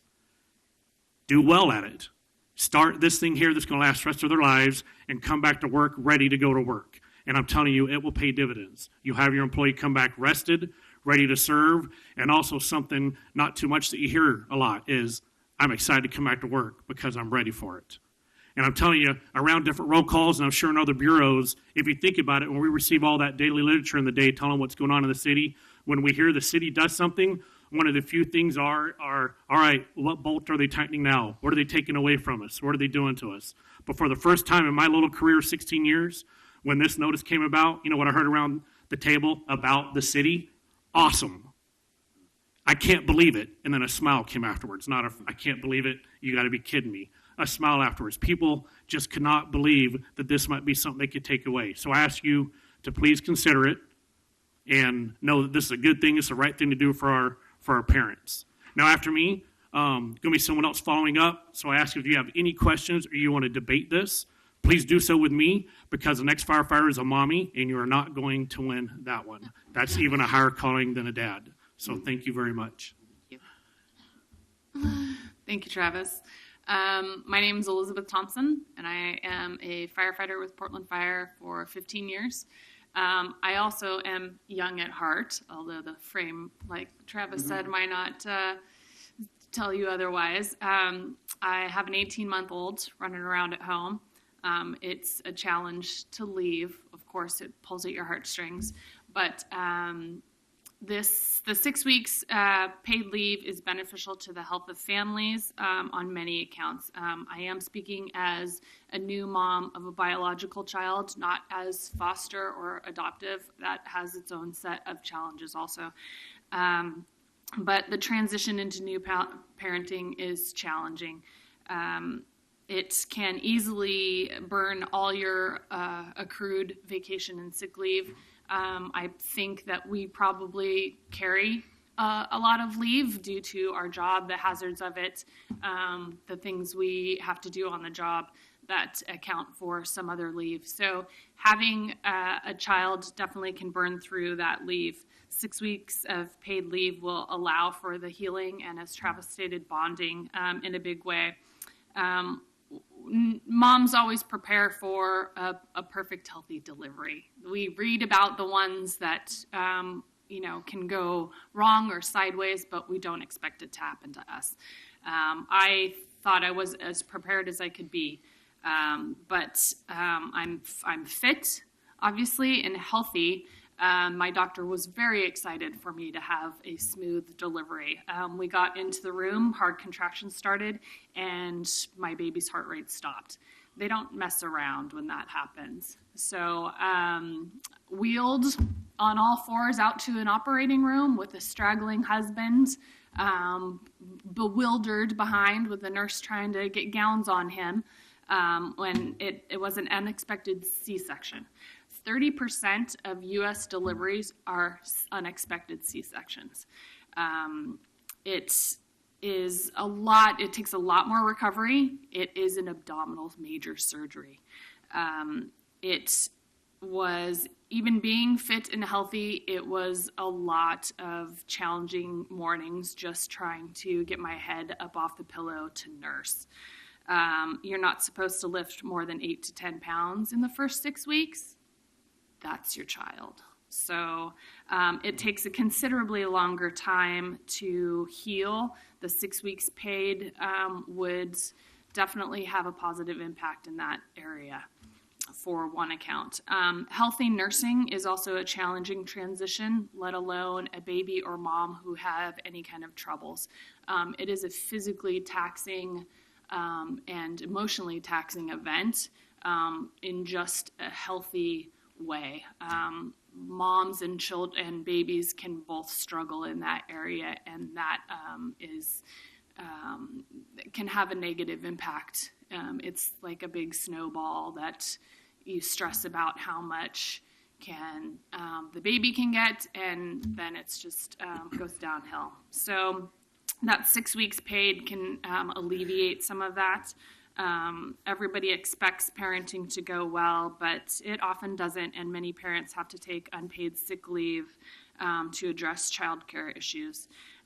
Going back to work can be challenging for a nursing mother also, but again, the 6 weeks would help begin to alleviate some of that stress. And so when we do get back to work, like Travis said, we are prepared.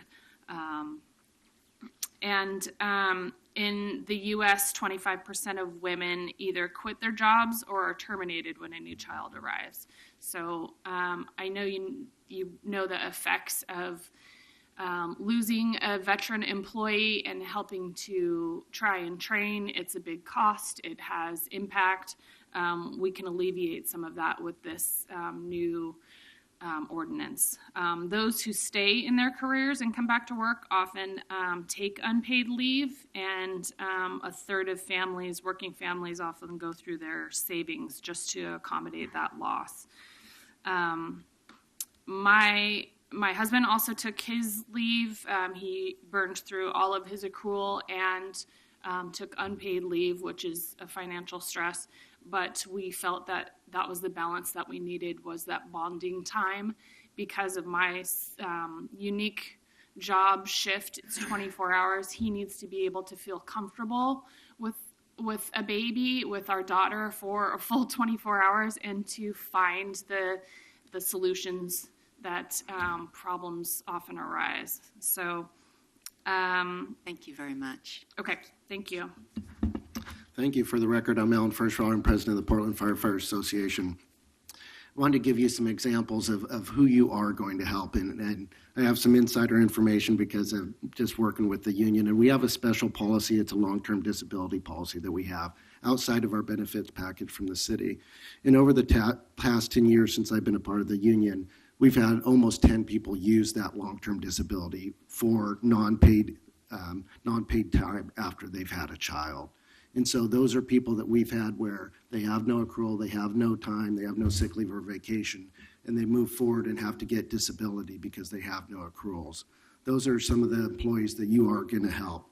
In the 2010 or 12 contract, I can't remember which one it was, we also moved forward and asked for a small amount of leave to be held afterwards. So we can hold 120 hours of vacation leave and comp leave, I believe, for after the birth of the child, and then people go on non-paid leave up until then. And so the second thing, a trigger that you're going to be able to do is allow those mothers and fathers to be able to have that leave and not have to take that non-paid leave and then just leave a couple hours on the books for when their child's sick and those type of events. And so again, it's a great benefit. One of the other examples I'd like to share with you is we have a single mother that did an adoption about 5 years ago, and she's ready to adopt again. Unfortunately, right now, as a single mother, she's a single household in her income, and she doesn't have the accruals to be able to be off for that second adoption. So not only is she trying to save up money for $40,000 to be able to do that adoption, but this type of ordinance with 6 weeks is going to help her get that accrual leave in sooner to be able to get to that point. So again, 3 very tangible examples of what this ordinance would do for the firefighters in the Bureau. And again, I believe this is an investment. We look at health and wellness, and we look at trying to get people to the doctor every year, and we say that investment pays off. And this type of investment of having the family at home and bonding, that's an investment in society as a whole, especially for the future. So again, I appreciate you letting us discuss this and testify, and would be happy to answer any questions, but appreciate this ordinance. Madam President, if I could just make a comment. Yes. And first, I want to thank both of you for sharing personal family stories. Yes, sir. It's actually the most effective testimony is to tell a personal story. And I just want to share a story with you. 7 years ago, I had the honor, briefly, of being the commissioner in charge of the Fire Bureau. And the learning curve was pretty steep. And so one of the things that we decided to do as a family was schedule every Sunday night at a different station to meet with rank and file firefighters. And my then 4-year-old son thought that was the coolest thing ever. And in fact, on a lot of the times we would have dinner, there'd be a run or something where he could either go along or watch. And I met a lot of firefighters in a very warm and welcoming setting. The only challenge I had was convincing the then chief not to send a deputy chief to supervise me while I was meeting. And occasionally when he still did that, my wife was a secret weapon because she would go sit with my son off and actually get the skinny while I was, at a different table. But fast forward 7 years later, I was in a grocery store the other day buying some flowers for a couple that invited me for dinner. And a relatively young man came up to me and said, miss seeing you for dinner. And he walked out and he walked on. And the checkout person looked at me and I looked at her and I, at 57, I'm not as quick on the uptake as I used to be. I had absolutely no idea what he was talking about because he wasn't in uniform. And it was just a very nice comment. And then the light went on in my head. He was at the grocery store buying food for a station. And he remembers 7 years ago the time that my son and I and my wife came and had dinner. And it was a very touching moment, and it reminded me of the connection we have beyond just being city employees and command structures and other things. It's just the common connections we have as members of a big family. So thank you for your service, and thank you for your testimony today. Thank you for your time. Thank you very much. Does anybody sign up to testify? We have one more person, Megan Dirks.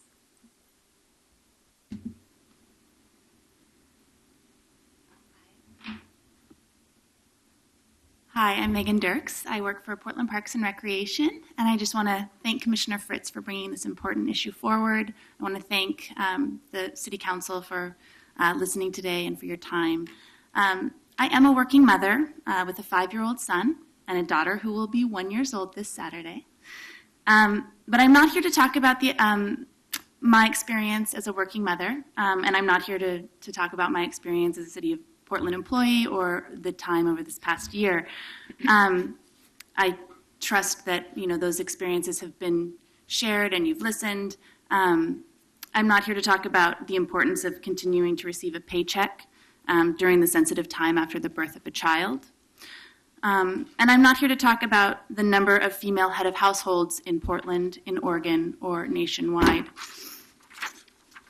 I know that you have done your research. You have policy advisors who are very smart, and I know that you have heard the arguments today. What I would like to talk to you about is the very idea of talking about parental leave as a benefit, one that is very true will make the City of Portland a preferred employer, an employer of choice. But we should also be thinking about this as far as leading the city and leading the nation in thinking about parental leave as a right that should be afforded not to just some people in the society, but to all people in the society, all parents. When we talk about public education, we very rarely hear it considered a benefit. We think of it more in terms of something that benefits all members of society. Some people look at public education as a means to pay it forward, recognizing that if you read and write, that someone taught you how to read and write, that if you think critically, you had teachers along the way that supported that. Similarly, we were all babies, and if you have done the research, which I trust you have, you know that the best thing for babies is to be able to have that time to bond with their parents, their mother and father.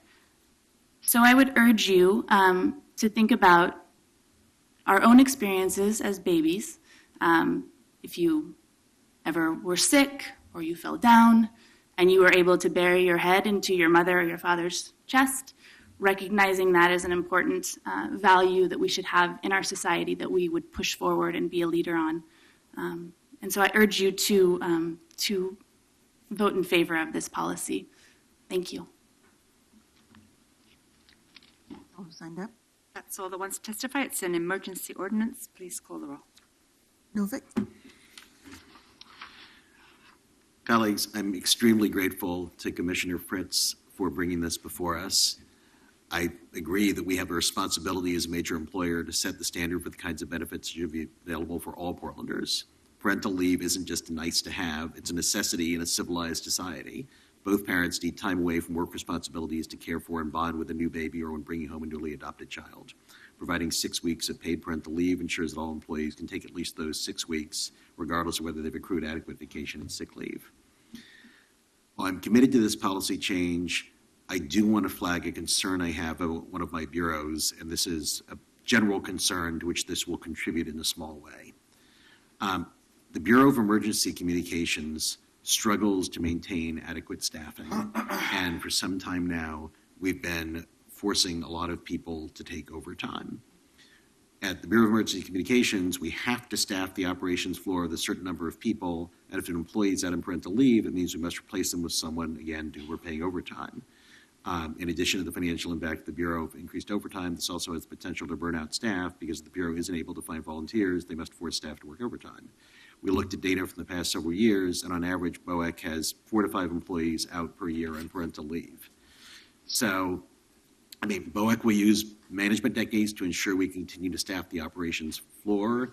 Our management team will rise to the challenge. But I have to say that the mayor has asked all general fund bureaus to prepare a 5% budget cut. BOEC cannot take a 5% budget cut. We're in trouble now. The parental leave policy will add a small amount to our trouble staffing the floor. So I just wanted to take this opportunity to say to my colleagues that I'm not going to be able to support that 5% cut proposal for this one critical public safety bureau. Finally, though, I want to return to the larger point. I believe we should set a standard for other employers and the benefits we offer to employees. I'm glad we're following Kansas City, and we know everything's up to date in Kansas City, but I probably think I'd rather follow Sweden if we had the capacity. As some people have mentioned, this is a particularly important policy for low-wage workers. People are so often women and people of color.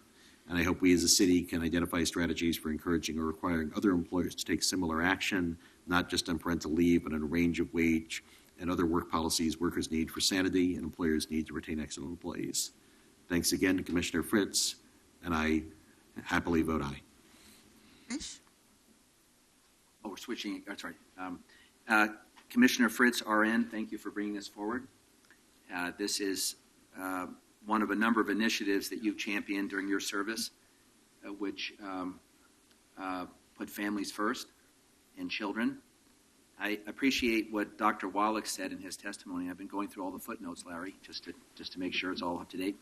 But I appreciate the common sense argument that Dr. Wallach, a public health expert, made when he said, in essence, to paraphrase, this policy is good for families and kids, and it's good for employers. And that's good for us when we can hit that sweet spot. I want to be an employer of choice. I want to recruit and retain the best possible people, like the people we've heard from today. Thank you for your testimony, and Commissioner Fritz, thank you for your leadership. Aye. Saltzman. Well, I also want to thank Commissioner Fritz for bringing this important policy before us today, and I think Dr. Wallach captured the benefits of this very comprehensively, and it's fascinating to hear the research that's been done in other countries about how this benefits families. And one of the things I've always been about is a family-friendly city, and this fits squarely into that agenda. I do think that one of my hopes is that perhaps at any given time we have 8,000 kids in foster care in our state, and maybe this will make a dent in that. I think it will encourage parents to maybe take a step towards facing, certainly biological births and biological children are their share of blessings and headaches, but the problems associated with adopting foster kids is enormous, and the barriers to successful adoptions are also enormous. I hope this will make some dent in that population of foster kids we have sort of floating around the state. Thank you. Aye. Fritz. Well, thanks to all of my colleagues, including Mayor Hales. When I first broached this topic to him, he said, of course, and he's very supportive, has been very supportive. Sometimes employers do the right thing just because it's the right thing, and I want to note to our esteemed union president that this is a gift. It's not one in bargaining. This is because the employer wants to do the right thing and wants to be an employer of choice, and I really appreciate the support on council for that. To clarify, it starts on January 1st, so the baby cannot be here now. It has to be after January 1st. If you have a baby in this time period, then it's a little tax deduction rather than a little parental leave. But we had to have a cutoff at some point, so that's what we chose, and it runs by the calendar year. See here. So I was at the Daily Journal of Commerce lunch a few weeks ago, and there was a panel on supporting women in the workplace, and each was asked, what can you do to support women in the workplace? And one of the women's answer was for men to take all of their parental leave. So it has been commented about this being good for women, and it is. It's also good for men, and if men were to take all of their parental leave, then there wouldn't be a discrepancy or a worry that you couldn't hire a woman because she might be off having babies, because we should all be taking our parental leave and spending time with new children, as was so graciously explained by Travis. So thank you for that. So I want to, at this point, thank Dr. George Keepers of OHSU, who insisted that my husband take a week off when our first child was born in 1986. That was pretty avant-garde way back then. And so, yes, we're not anywhere near European countries where my niece is able to take an entire year off to take care of her newborn.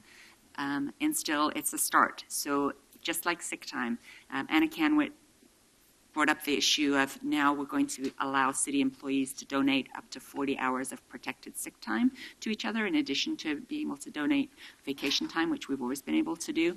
That's because of the state law on sick time, which this council helped push, and the state law on sick time specifically says if the employer allows it, that employees may donate sick time to each other. So again, thanks to Family Forward for all your work on that. And another great outcome from the sick leave law that we did. I'm hoping that there will be a push for statewide paid parental leave. This is not something that we can mandate to all employers in the city of Portland. In England, at least, it's paid for by taxes. It's not paid by the employer, and it should be something that we as a society want to invest in to take care of children when they most need it, when they join the family. Thank you very much, Anna Canwit, and also to Christina Nieves in my office, both of whom have worked very, very hard on this. I am very, very proud to vote aye. I don't do the gavel thing, by the way, just so you know. Thank you very much for being here. If you could please read the title for 1232, and then it's going to be rescheduled, I believe. Proclaim December 2, 2015 to be a day of recognition for Victor Merced in Portland. And that's being rescheduled by Mayor Hales and Commissioner Fish. Let's go to the pulled consent items, please. 1235. Consent to the transfer of DeYoung Sanitary Service Residential Solid Waste, Recycling and Composting Collection franchise to Heiberg Garbage and Recycling LLC. Who pulled this? Mr. Lightning. Lightning, would you like to testify?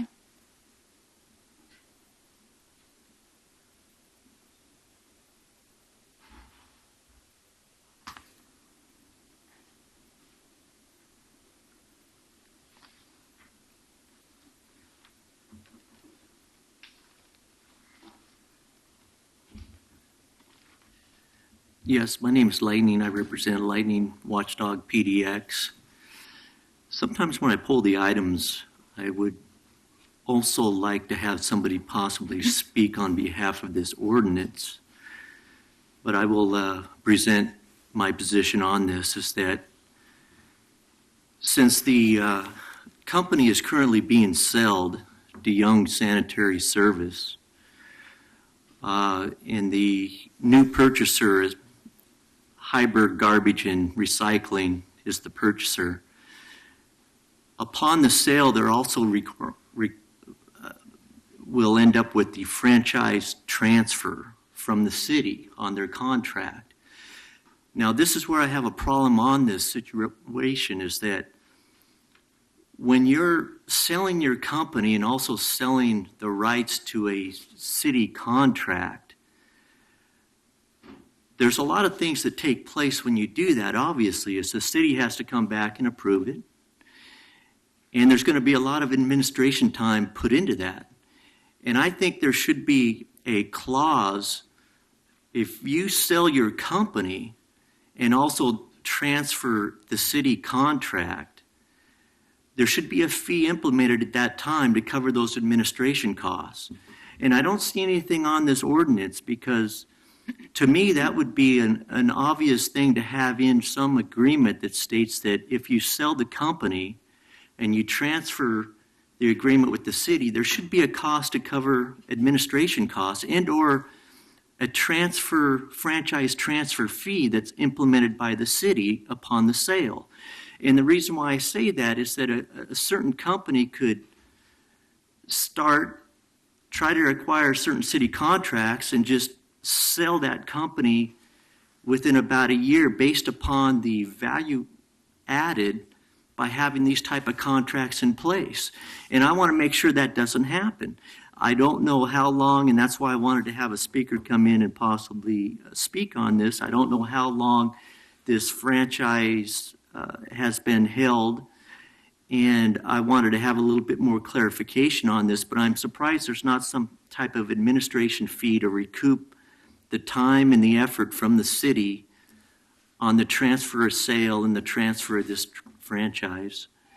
And that kind of surprises me that it's not in this ordinance. Thank you. Thank you. Anybody else want to speak on this? Questions, concerns from council? And it passes to second reading. And then 1241, please. Revise legal description of property declared surplus at 2400 Northwest Front Avenue. Commissioner Fish? The person who pulled it no longer wishes to pursue it, so we would just go to a second reading. Questions, comments from council? Then it will go on to second reading. Thank you. Oh, does anybody want to speak on this? Thank you. Moves to second reading. All right, so I think we're back to the regular agenda, or on to the regular agenda. Item 1244, please. Authorize application to Oregon Department of Environmental Quality for a grant in the amount of $50,000 for funding the existing deconstruction grant program managed by the Bureau of Planning and Sustainability. This is Mayor Hale's item, so I'll toss it right to Scott. Okay, thank you, Commissioner Fritz, and good morning, Commissioners. My name is Elisa Kane. I'm the Green Building Manager with the Bureau of Planning and Sustainability, and we're here to seek your approval to pursue a grant from the Oregon Department of Environmental Quality to continue the city's work to promote deconstruction as an alternative to traditional demolition. It will also allow us to learn more about the barriers and opportunities of deconstruction, as well as inform the policies that we're considering related to removal of structures. And I'm joined here today with my colleague Sean Wood to talk a little bit more, provide some background, and detail the grant. Good morning, Commissioners. I'm Sean Wood with Bureau of Planning and Sustainability. I'm the construction waste specialist for the Bureau.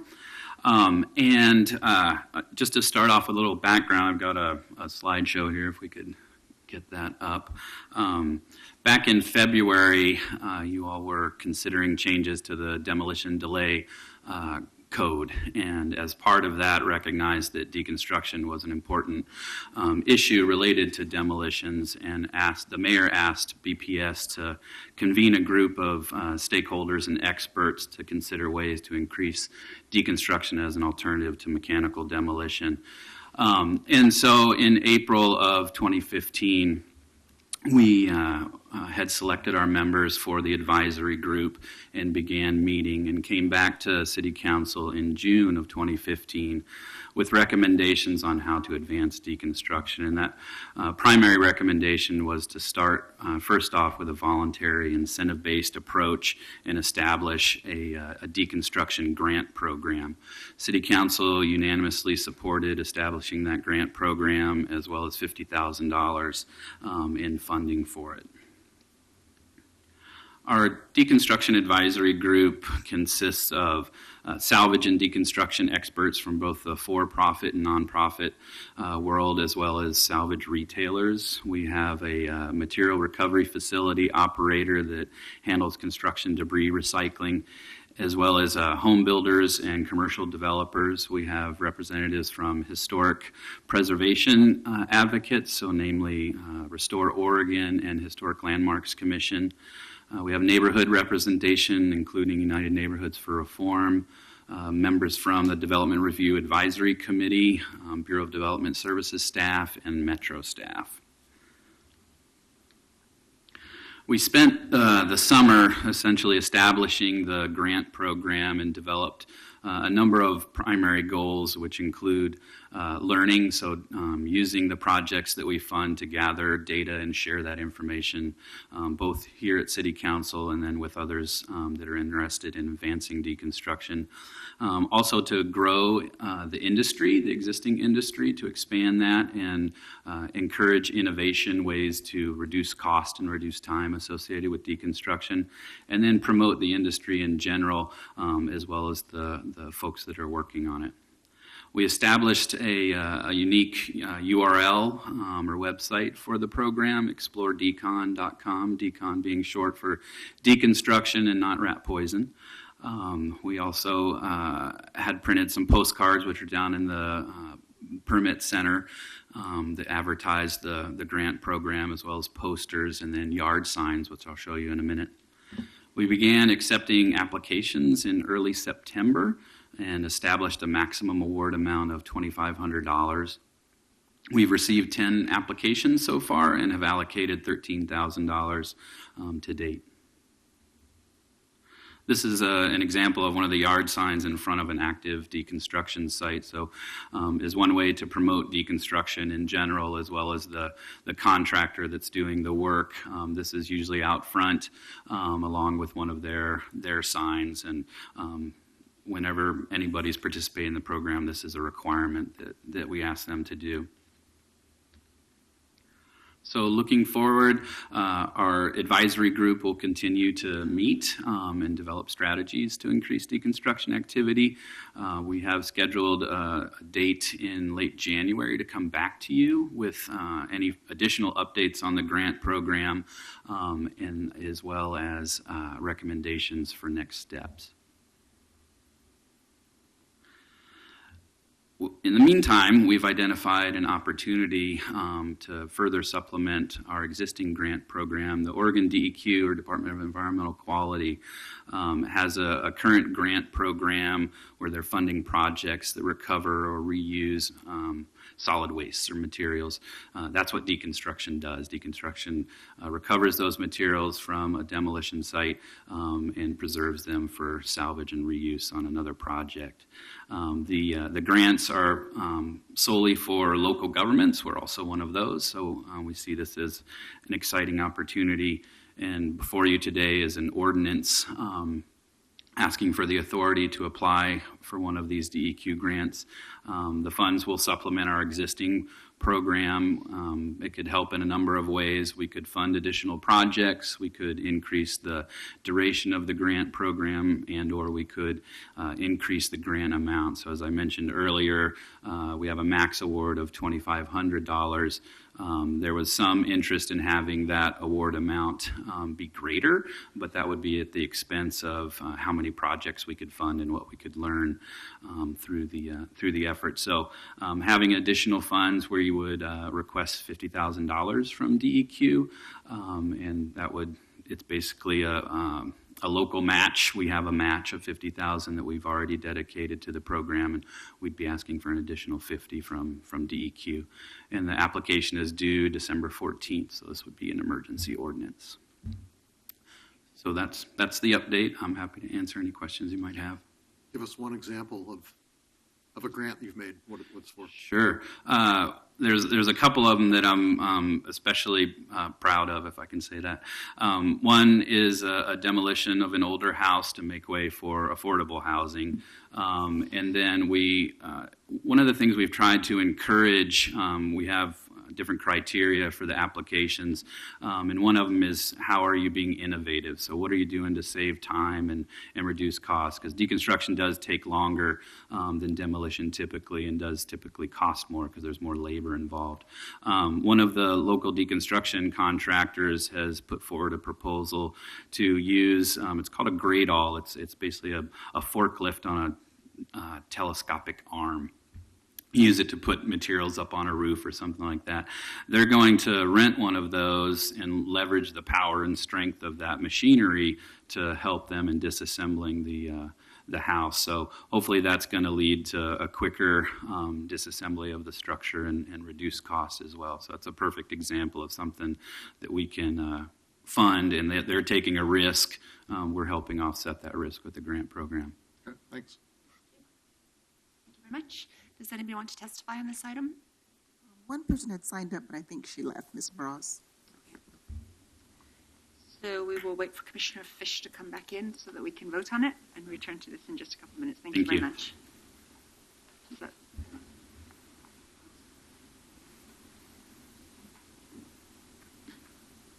will be a slight pause while we find Commissioner Fish.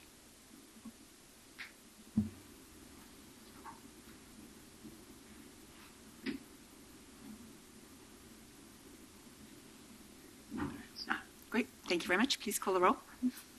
Novick?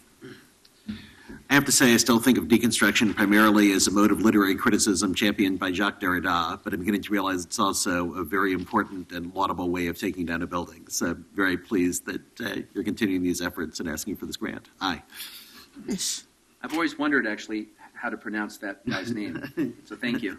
I can't guarantee I'm doing it right. We'll double check the videotape on that and review it with Professor Wallach.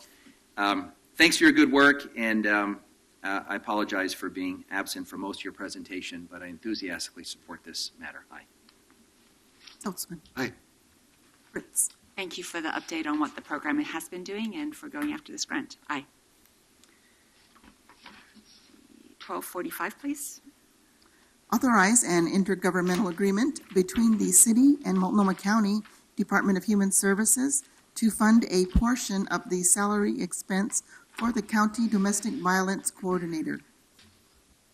Good morning. I'm Wendy Steinbraun. I'm currently the acting captain of the Family Services Division for the Portland Police Bureau. Annie Neal would like to be here today, but she's currently at a conference in Washington, D.C., so she sends her regrets. This request is an ask for $50,000 over 5 years. It's a continuation of 37% of Ms. Neal's salary as the family violence coordinator. Basically, in a nutshell, her job is, in the Portland Police Bureau, the domestic violence and the DVER team are but one community partner in a vast array of partners, and they need some coordinating. And Annie's job is to get with all the different agencies that contribute to the domestic violence units and domestic violence response. And she runs the family violence coordinating team, the fatality review. She supervises the DVER coordinator that works in our office that supervises the advocates, and that's the request. Questions? Thank you. Does anybody want to testify on this? It's an emergency ordinance. Please call the roll. Novick, Aye. Fish, Aye. Saltzman, Pleased to support Annie Neal. She's doing a great job. Aye. Fritz. Thank you. Aye. Next item, please. 46, accept and appropriate a grant in the amount of $80,000 from Oregon Impact for the 2016 Dewey Traffic Safety and High Visibility Enforcement Program for sworn personnel overtime. Good morning. You look like you're ready to present. Morning, Council. My name is Brett Barnum. I'm a police sergeant in the traffic division. I've come before you in years past for the same grant. This is just a continuing grant that we've had for probably anywhere between 11 and 12 years. This grant's provided by Oregon Impact, which is one of our community partners, helping provide education, whether it's child safety seat education, whether it's share the road safety classes and so forth throughout the Multnomah County, the city of Portland, as well as they provide funds for overtime DUI enforcement. Last year in 2014-15, grant year, we arrested 435 DUIs on this overtime grant. We were originally, I believe, given an amount of $80,000 with an additional $25,000 extension, having $115,000. We spent $106,000 of that, those dollars. And as the grant manager the year before that, we had 350 DUIs on this overtime grant. So there was a 24% increase in arrests solely because of this grant. Without this grant, we were going to have to pay additional monies from our general fund budget to pay for late overages for officers who arrest somebody, say, at 3 o'clock in the morning when their shift ends, and they have to stay till 4 or 5 in the morning to finish the reports. This grant helps augment those costs. So it does certainly help the city with some savings. And as we all know, in this time where we're facing the 5% cuts throughout general fund bureaus, this grant certainly does provide a significant impact to the traffic division to allow us to have those resources available. I know Commissioner Fritz last year or the year before you had expressed some concerns about folks working too much. I've been the grant manager for this grant for about 4 years, and I too am concerned about that as well. So we have this grant as kind of an open-ended ability for officers to come in. There are some specific time frames that we do have to work to meet the grant requirements, but we allow folks to be able to fit this in a little bit into their schedules. And also, like I say, it helps augment some of those funds that are used at the end of a shift, which otherwise would have been paid for out of the general fund. And that is all a part of the grant, and it's a part of the rules. So we try and use this grant as appropriately as possible, and it does provide a significant impact to community safety in the city of Portland. Thank you for remembering my concern and giving me an update on the use of the funds. I appreciate that very much. I have just one question. I've noticed an explosion of distracted driving generally in our community, and I think it's largely cell phones and just people not paying attention. What are the prime time hours you're seeing? You're making arrests for DUI? Most of the DUI arrests occur anywhere between 10 p.m. and 2 a.m. in the morning, and really they don't take on any particular day of the week. The highest DUI day for across the nation, my understanding is, we just had it here, is the Thanksgiving Day holiday. in that time frame. But certainly, I believe that Oregonians alone, we, as a part of this grant, we put out press releases through our feeds and whatnot. But those high drinking holidays like St. Patrick's Day, Memorial Day, Labor Day, and some of those other high drinking type and festivity type holidays, folks are getting smart about this, and they're using Uber, they're using Lyft, they're using cabs, and they're finding their designated drivers home. And we're actually finding on those typically high drinking holidays, our stats are pretty low. So it's the average folk who just go out in some middle of the week night that end up having a little too much. So, but as far as the distracted driving part of it, some of these grants that we have in the traffic division allow us to augment and use some of these funds to help with distracted driving as more of a secondary type of tool. And we have to keep our primary focus with DUI. We can stop every car on Broadway in front of the Pete's where I have coffee every morning.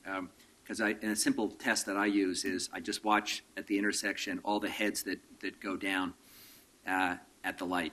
Yeah. And this is one of Commissioner Salzman's pet peeves, is because people think there's a safe harbor when they're at a stoplight. So all the heads go down, they start looking at their phone, and of course they don't. Thank you very much. Thank you. Does anybody want to testify on this? It is an emergency. Please call the roll. Novick? Aye. Fish? Anything we can do to discourage people from drinking and driving, we should do, and more. And I wish we had more tools to bring the restaurant and bar industry more dynamically into this conversation, because more often than not, these are people who are being served excessive amounts of alcohol, getting in a car, going out and harming others. But I appreciate this ordinance. Aye. Saltzman? Well, I appreciate the work you do, Sergeant Barnum, and your other colleagues, and I do appreciate what you just what bolstered a point I made earlier this morning when I voted to support Uber and Lyft permanent regulations, is that I've heard a lot of anecdotal evidence how people coming out of bars now use Uber and Lyft, and as a result, we're all safer. I appreciate your on the scene, on the street evidence buttressing that point. Thank you. Aye. Fritz? Thank you for making sure that our officers are safe by not working too much overtime as well. Aye. Second reading for 1247. Authorize a memorandum of understanding with the partner agencies that constitute the Domestic Violence Enhanced Response Team for the stated project goals listed in the Office on Violence Against Women Fiscal Year 14 grants to encourage arrest, policies, and enforcement of protection orders grant program award. Roll call, please. Novick? Aye. Fish? Aye. Saltzman? This is great. Aye. Fritz? Aye. 1248, please. Accept bid of Stellar J Corporation for the Columbia Boulevard Wastewater Treatment Plant Lagoon Reconstruction Phase 3-4 project for $9,923,740. Good morning, Commissioners. Christine Moody with Procurement Services. You have before you a procurement report recommending a contract award to Stellar J Corporation. The engineer's estimate on this project was $11 million. On August 4th, 2015, 3 bids were received, and Stellar J is the low bidder at $9,923,740.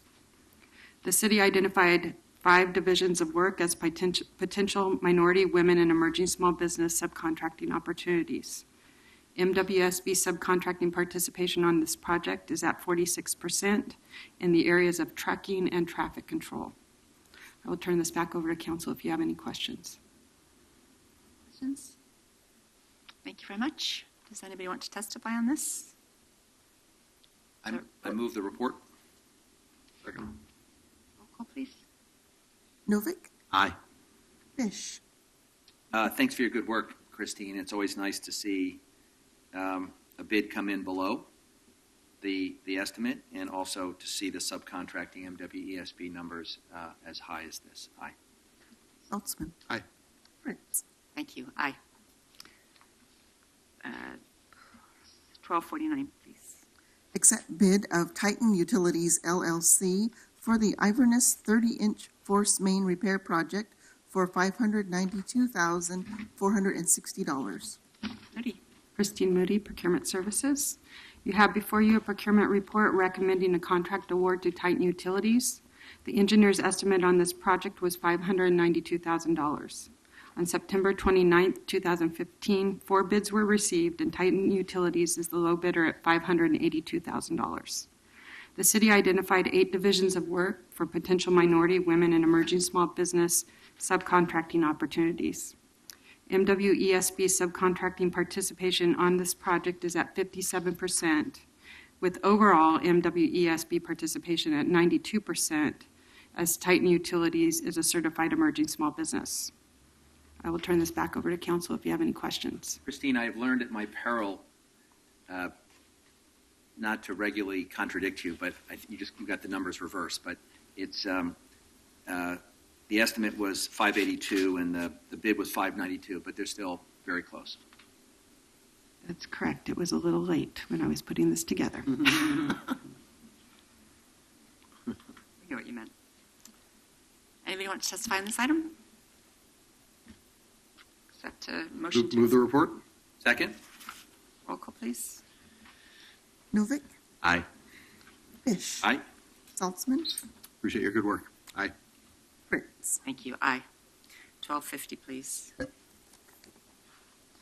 Authorize a price agreement with Hitachi Data Systems, Inc. for the purchase of storage area network hardware, software, and services for a contractual total not to exceed $7,500,000. Moody has pulled in reinforcements. Go for it. Yes, on this one, Christine Moody, Procurement Services. City Code 5.33220 allows the city to enter into a direct contract with a manufacturer without competitive solicitation if the cost from the manufacturer is the same or less than the cost the manufacturer charges to its distributors. In the case of this price agreement, Hitachi has offered very aggressive pricing for storage area network hardware, software, and services to the city. Taking advantage of this offer is anticipated to save the city hundreds of thousands of dollars over the life of the contract. The action you have before you is to accept the recommendation to enter into a 5-year price agreement with Hitachi Data Systems for a not-to-exceed amount of $7.5 million. I will turn this over to Carolyn Glass and Jeff Baer from the Bureau of Technology Services for further comments. Carolyn Glass, Bureau of Technology Services. This is a routine, multi-year agreement that allows us to buy products during the 5-year time frame up to the not-to-exceed amount. These products are used to meet the city's growing storage needs. This contract also helps us prepare and plan for the Portland building renovation and the data center move projects. I'd be happy to answer any questions you may have. Questions from council? Yeah, so you mentioned the Portland building renovation, and I flagged when we had an earlier presentation the rather astounding number that was tossed about $4 to $5 million to move our data center. Is this part of that large number, or is that on top of that? We're still talking $4 to $5 million to move a data center? So the data center move numbers would be separate from this amount. This is to provide over the next 5 years for the city's storage growth needs and refresh of that equipment that provides that storage. Okay, so these are two separate items. I guess I'm still astounded at that number of $4 to $5 million. So I hope somebody, looking at you, Jeff, will give me some information on how it costs that much. You don't have to tell me now, just give it to us all. I think we're all curious about that. Will do. Okay. Other questions? Thank you very much. Does anybody want to testify on this? An emergency, please call the roll. Novick, Aye. Fish. Aye. Saltzman, Aye. Fritz. Thank you. Aye. And we're going to do 1251, so 1252, please. Authorize payment to Stacy and Whitbeck, Inc. under negotiated price for warranty work and betterments on the Broadway Bridge in the amount of $31,192. Commissioner Novick. Catherine Levine, can you explain what we're doing here?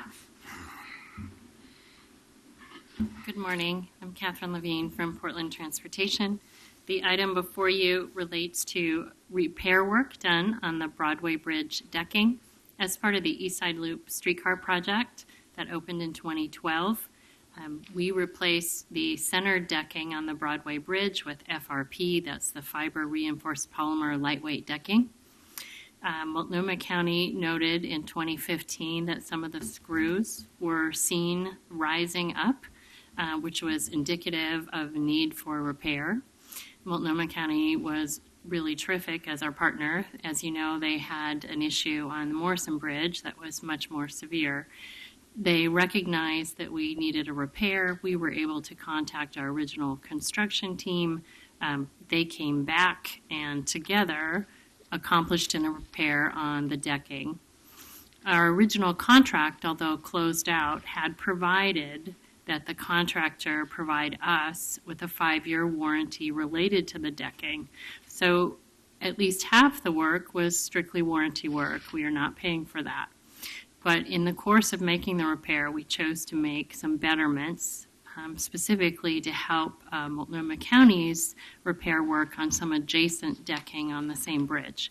This ordinance is to authorize payment to Stacy and Whitbeck, the original prime contractor, and their subcontractor Hamilton, who came back and accomplished the repair work. Thank you. Thank you. Questions, Council? Does anybody want to testify? It's an emergency. Please call the roll. Novick, Thank you, Catherine. Aye. Fish, Aye. Saltzman, Aye. Fritz. Thank you. Aye. 1253. Amend contract with Skyward Construction, Inc. in the amount of $38,874 for additional scope of work on the Portland Tennis Center air-supported structure project. This contract amendment will complete the Portland Tennis Center bubble. The bubble will allow year-round indoor play at 4 additional tennis courts. We opened it recently, and it's lovely. This contract increases the contract amendment to 30%, which is why it's at council today, and Lauren McGuire will provide the details. Thank you. Can you put up the PowerPoint?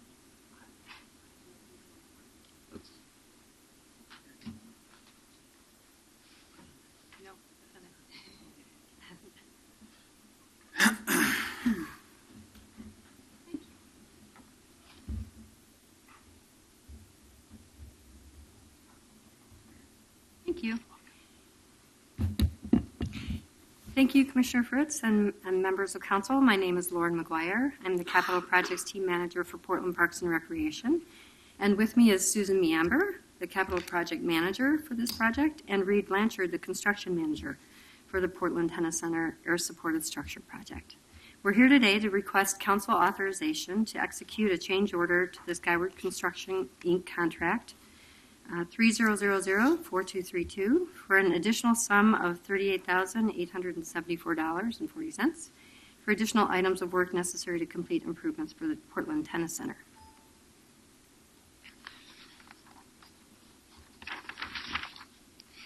The Portland Tennis Center, located at 324 Northeast 12th Avenue in Portland, was acquired by Portland Parks and Recreation in 1973. It's adjacent to Buckman Field and Benson High School in Northeast Portland. The tennis center originally included 4 indoor courts and 8 outdoor courts.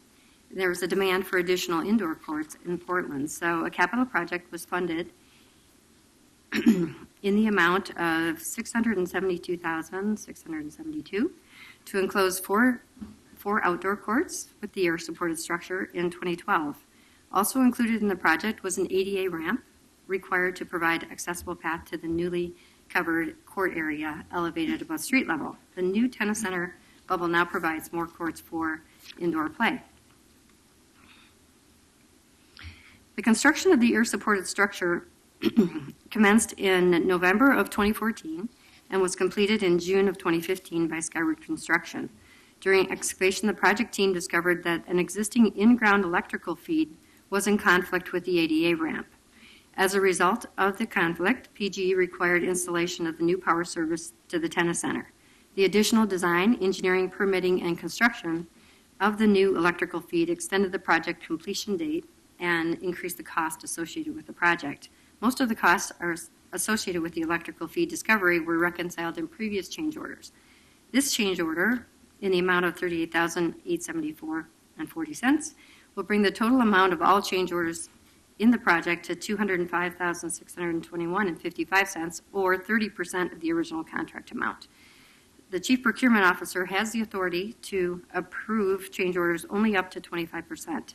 So this change order now exceeds the 25% of the original contract amount and requires council approval. The approval of the ordinance provides the authority to the Chief Procurement Officer. The total value of the contract will be $878,293. The system development charge funding request will cover the cost of the change order, so there's no additional fiscal impact.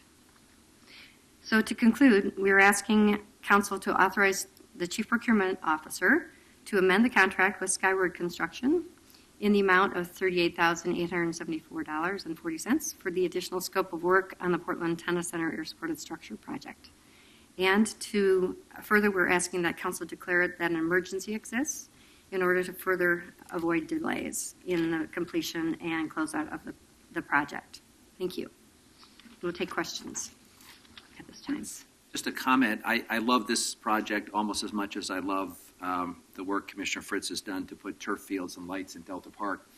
And the common denominator is that we're creating the opportunity for year-round use. And of course, the problem with the outdoor courts was during the winter, there were periods of time they couldn't be used. And so this not only expands the services that we can offer to our customers, but through that expansion gives us an additional revenue stream to help offset the cost. So I as a recovering tennis player in my youth, I am hugely supportive of this effort, and thank you for your good work. Thank you. Does anybody want to testify on this item? So it's an emergency. Please call the roll. Novick. Thank you for the crisp presentation.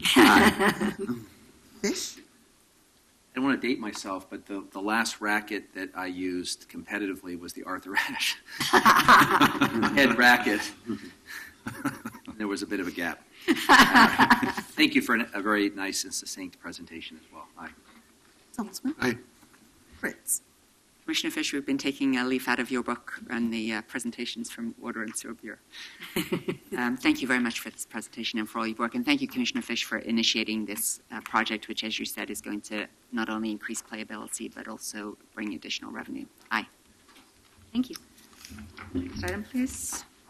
1254, authorize a competitive solicitation and contract with the lowest responsible bidder and provide payment for construction of Colwood Golf Course Phase 2 redevelopment. You also have reinforcements. Please go ahead.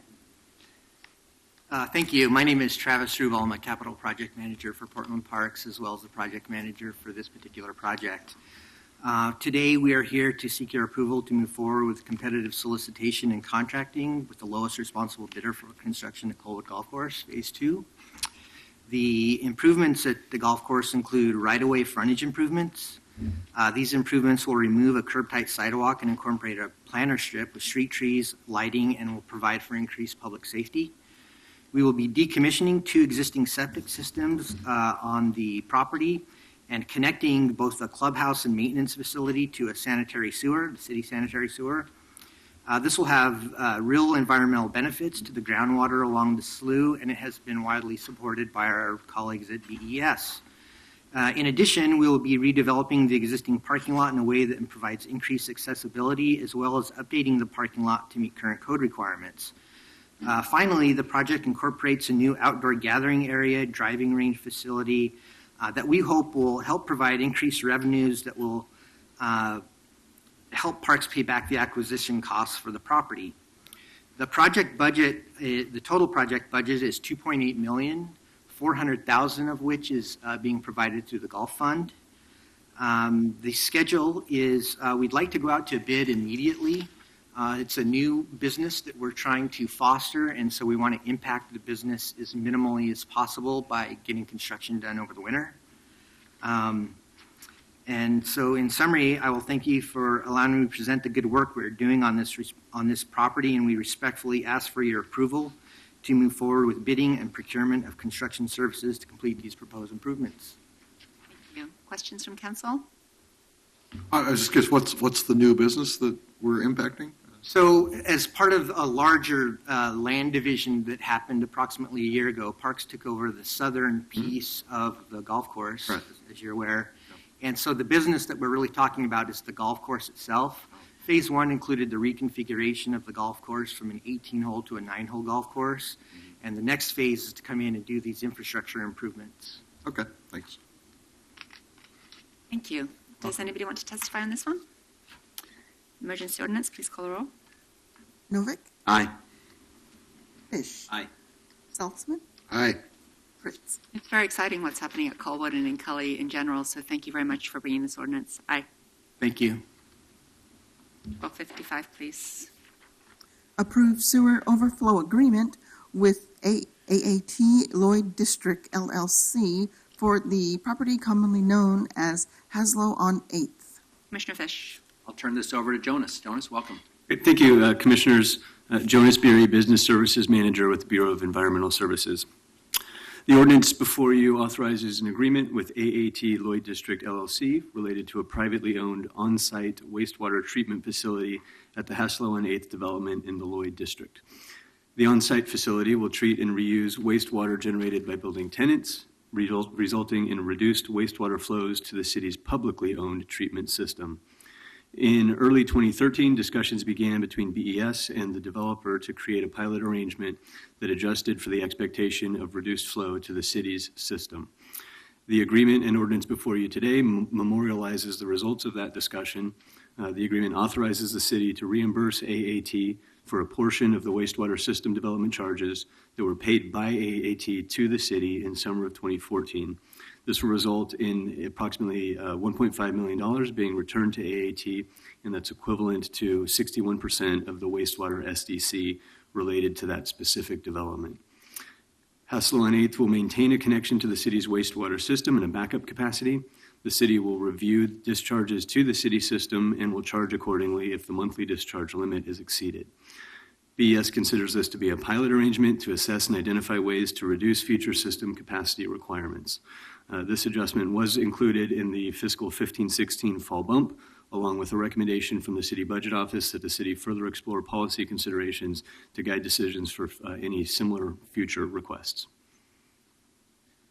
Questions? Is this, is this similar to what we did on South Waterfront at the Center for Health and Healing? I mean, they have a bioreactor also that treats their wastewater. There was, I know, Commissioner, an OHSU arrangement. It was a little bit different because OHSU, I believe, did not pay SDCs or did not request an SDC reimbursement. So similar concept, but a much different arrangement.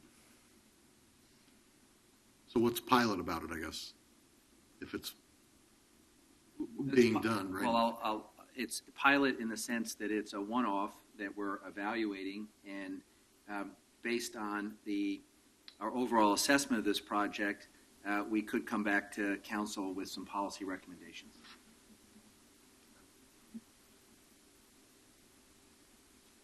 I guess I'd like at some point an update on how the bioreactor at the OHSU has been working. I expect we can provide that. Happy to. Thank you. Does anybody want to testify on this one? Please call the roll. Novick, Aye. Fish. Thank you, Jonas. Thanks to our partners on this, and we hope that the developer who has sort of branded this phase of the development as eco-friendly is wildly successful. It will be good for our city, good for the Lloyd District as well. Aye. Saltzman, Aye. Fritz. Thank you. Aye. 1256, please. Authorize a competitive solicitation process and contract for the purchase of aggregate services at an estimated cost of $10 million. Commissioner Fish. I'll turn this over. Excuse me, who are you again? Ty Kovach, Maintenance Construction, Portland Water Bureau. Ty, you look familiar. I'll turn it over to Ty Kovach for a brief overview. Good afternoon, I guess it is now, Commissioners. We're here to ask you for your approval to proceed with the competitive solicitation for aggregate services contract, which is essentially rock that we bring in and backfill our excavations with, and also it's how we dispose of our spoils, which is the soil that we take out of the excavations when we're doing the maintenance of the system throughout the city. So the request is over 5 years. It's estimated to be approximately $10 million, and 7 of that is for the Portland Water Bureau, and there's 3 that's in there that would be for PBOT and Parks and Recreation for their procurement of aggregate, because they have similar needs as we do, and it benefits the city as a whole to go at that more comprehensively, because it makes the bid opportunity more attractive to the potential providers, which means more of them will be involved. And in the Water Bureau's world, it really helps to have more people involved in the competition, because we work in different geographic areas throughout the city, and our dump trucks have to travel great distances in some cases to get to where our rock and spoils yards are. And so this is an important piece of what we do, and it is a foundational element of the maintenance of the system, because all of our stuff is in the ground. Almost everything we do, we're digging something up.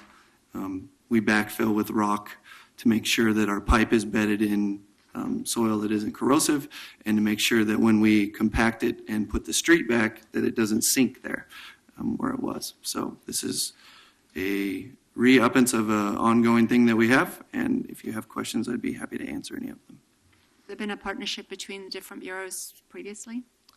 I think this is something that, in particular, purchasing takes a good eye for. When they see one bureau coming forward with something that's a common need among the bureaus, they are pretty good about linking those up. And so I think that's a great service that they provide, and a benefit of a centralized service that sometimes we in the city don't necessarily take a moment to celebrate. So Yeah, that's terrific. Thank you for bringing that to our attention. Other questions for Ty? Thank you. Thank Does you. anybody want to testify on this? It's a non-emergency, move to second reading. Thank you, Ty. 1257, please.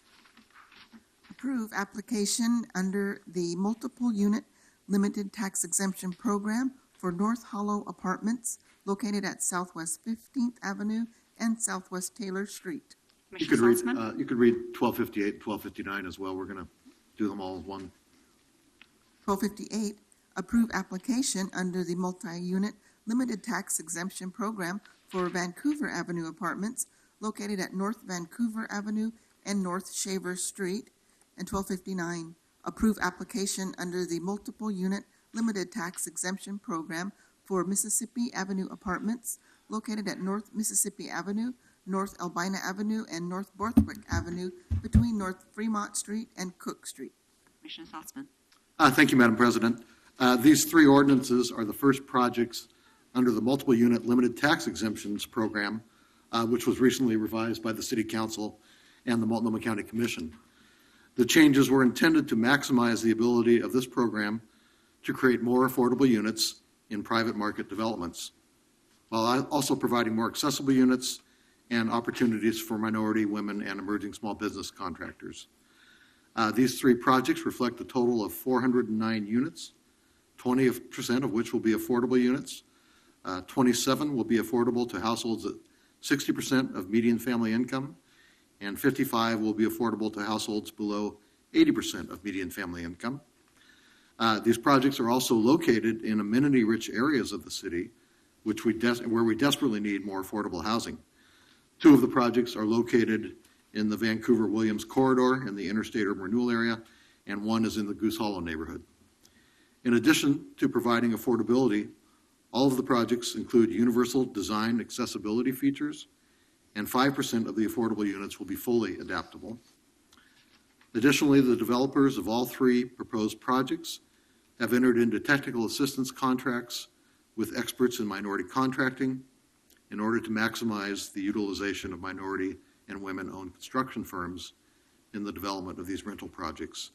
I'd like to invite up Dory Von Bockel and Andrea Mathiasen from the Portland Housing Bureau, Tony Jones, Executive Director of the Metropolitan Contractor Improvement Partnership, and Jed Jansen from Transition Projects, Inc.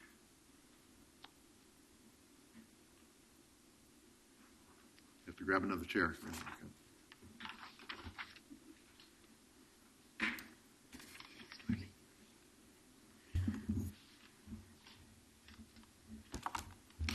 Thank you, Commissioner. I'm Dory Van Bockel, Program Coordinator with the Portland Housing Bureau, working on the multi-programs. You introduced them very well, so there's not a lot more detail I wanted to give other than the fact that after making the changes to the program, we started taking applications again at the end of September, so we're excited to have 3 right off the bat taking advantage of the program, and we also have others in line to hopefully fully utilize the cap that we have for the 2015 calendar year. Anything you want to add? Andrea Mathiasen, Housing Program Manager of the Portland Housing Bureau.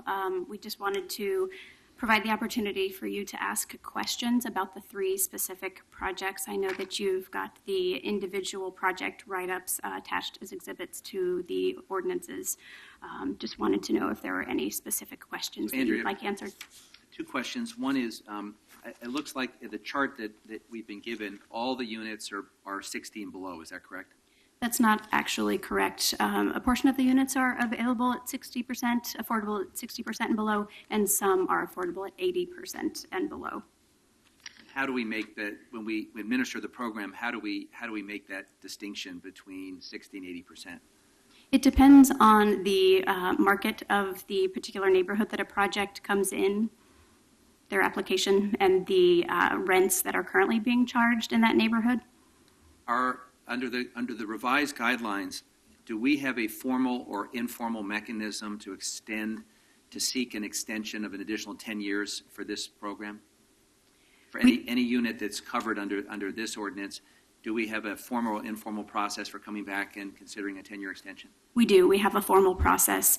That process has been utilized previously by several of our nonprofit partners, and we also are in the process of formalizing something for projects that are private market developments as well. And so, for example, if in 10 years we were operating below whatever the then cap was, and there was someone willing to consider an extension, that's an example where we could with council and county approval, we could extend beyond 10 years and still stay under the $3 million cap. That's correct. The foregone revenue, however, for any project that would have an extension would count against the cap at this point in time. And the last question I had is, I've read some nonsense from some developers who blamed the old program for why we have such a miserable track record of generating affordable units in private sector development. And one of the things, of course, most of the commentary glossed over was that we used to have a $1 million cap on foregone revenue, so there just weren't that many units that we were going to be able to award in any event. But under Commissioner Salzman's leadership, we have revised the program to make it more developer friendly. And I would be curious to hear from you, now that we have this new set of rules in place, what do you think was the most significant change that benefited this program, having more people taking advantage of it? And we originally were told that the competitive nature of the old program created timing and certainty problems. Obviously, we were operating with a $1 million cap before, which limited overall the number of units. We had a cap on profits and other things. But from your experience in this round, what change or changes is making a difference in developers taking advantage of it? Well, I think you already mentioned the difference in how projects can apply for the program. They're able now to come in not just in a defined period of time, but whenever they're ready in a more appropriate development timeline. But I think in addition to that, we're also looking at a scenario where we have taken away the restriction on the rate of return for the projects. And I think that that's obviously rather compelling for a number of our development partners. And then I think we did hear from our development partners as well in the private market that the lack of predictability around the cap and the availability of awards that could be made under that $1 million cap was a deterrent from using the program. And so to have a $3 million cap where there's more room and they have more certainty that there might be room for their projects as well is appealing. The original changes we made 4 or 5 years ago had in the underlying ordinance a requirement that the Bureau annually review the program to see if there are further refinements that make it more effective. Is that your intent following 1 year of experience with these new guidelines to do a review and come back to us with any suggestions you might have for refinement?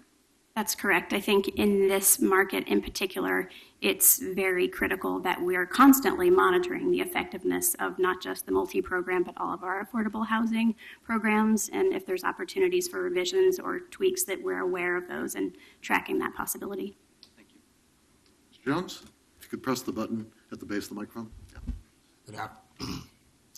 Good afternoon, Commissioners. My name is Tony Jones. I'm the Executive Director of Metropolitan Contractor Improvement Partnership, and we're here in support of the applications for the multi-program. We're working directly with Marathon developers on the North Vancouver Avenue and Shaver Street project, as well as the Mississippi Avenue and North Albina project. And we want to say, I know it's very early on, that the strategy in terms of engaging with organizations like ours, we think is helpful. We think it works because one of the biggest challenges that I think small businesses face is getting information about opportunities in a timely manner where they can plan for that opportunity and maybe have the chance to actively participate. What's great about this is that Aaron has been very proactive and immediately reached out to us.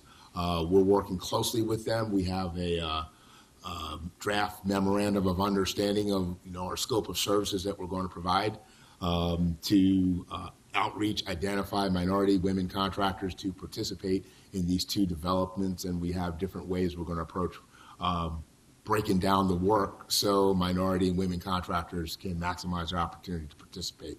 So we think that the program has made some improvements that is really going to provide more opportunities for for businesses to get to work, and actually in particular connect to private sector opportunities, which I think is great.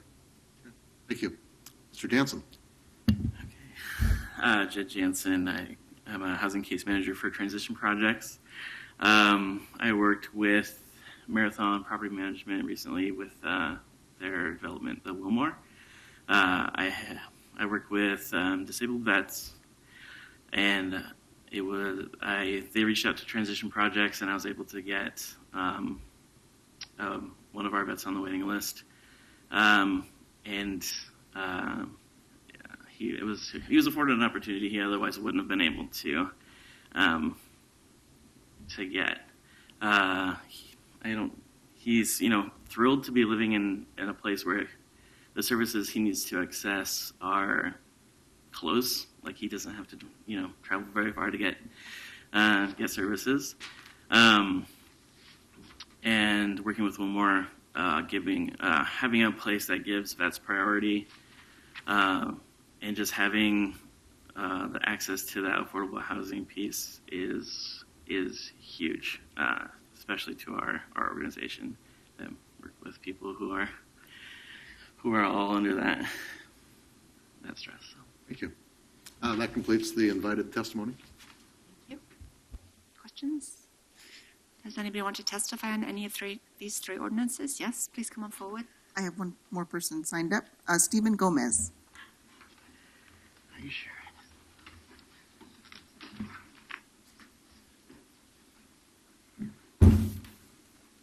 Good afternoon. Good afternoon, Commissioners. I'm Stephen Gomez. I'm a Can resident. you push the button? Yeah. Thank you. Good afternoon, Commissioners. I'm Stephen Gomez, a resident of the Boise neighborhood and a member of the Board of Directors of the Boise Neighborhood Association. And in that capacity, I chair the Land Use and Transportation Committee. I'm here to speak to the BNA's support of Marathon Development's multi-unit limited tax exemption grant application for two projects in our neighborhood.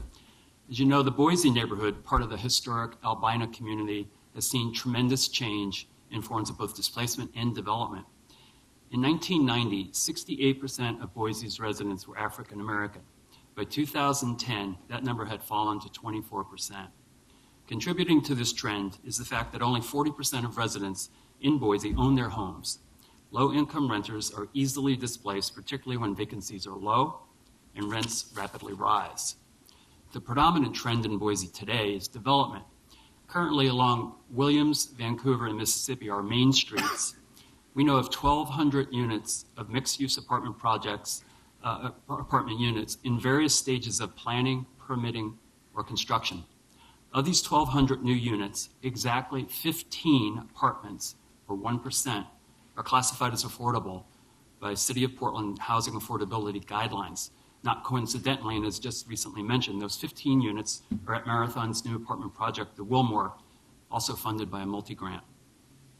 In April of this year, the Boise Neighborhood Association, recognizing the dynamics of displacement and development, adopted a housing affordability statement sent to the Housing Bureau and Commissioner Saltzman's office, underscoring our neighborhood's support for a broad range of housing affordability programs to be focused on our neighborhood as well as citywide. We believe that lower and moderate income residents deserve to benefit from attributes market rate development brings to our neighborhood, attributes including improved transportation infrastructure, social amenities, enhanced public safety, and improving schools. Programs providing housing options to lower income residents to stay or return to Boise are a high priority for us. We've worked closely with Marathon Development over the last 2 years on their 4 mixed-use projects totaling over 300 units of apartments they'll begin building in 2016. They've been responsive to many of our requests, and they will be an asset to our neighborhood. Awarding the multi-grant Marathon has applied for is a concrete action the city can take now, which will provide 57 affordable housing units in Boise. We also recognize the need for and support significant investment in a variety of affordable housing types in Boise and citywide, including single-family home ownership, home repair, housing for families, veterans, and seniors, and assistance for first-time moderate-income home buyers. We urge the Council to vote in support of Marathon Development's multi-grant application. Thank you. Thank you very much for taking the time to be here. You're welcome. Would you mind emailing your statement of principles on housing to all the council members? Absolutely. Love to. Thank you. These are all non-emergency ordinance, so they move to second reading, which finishes up the morning agenda. Do we need to read the afternoon title since we're going to be rescheduling it? Could you please read title 1260.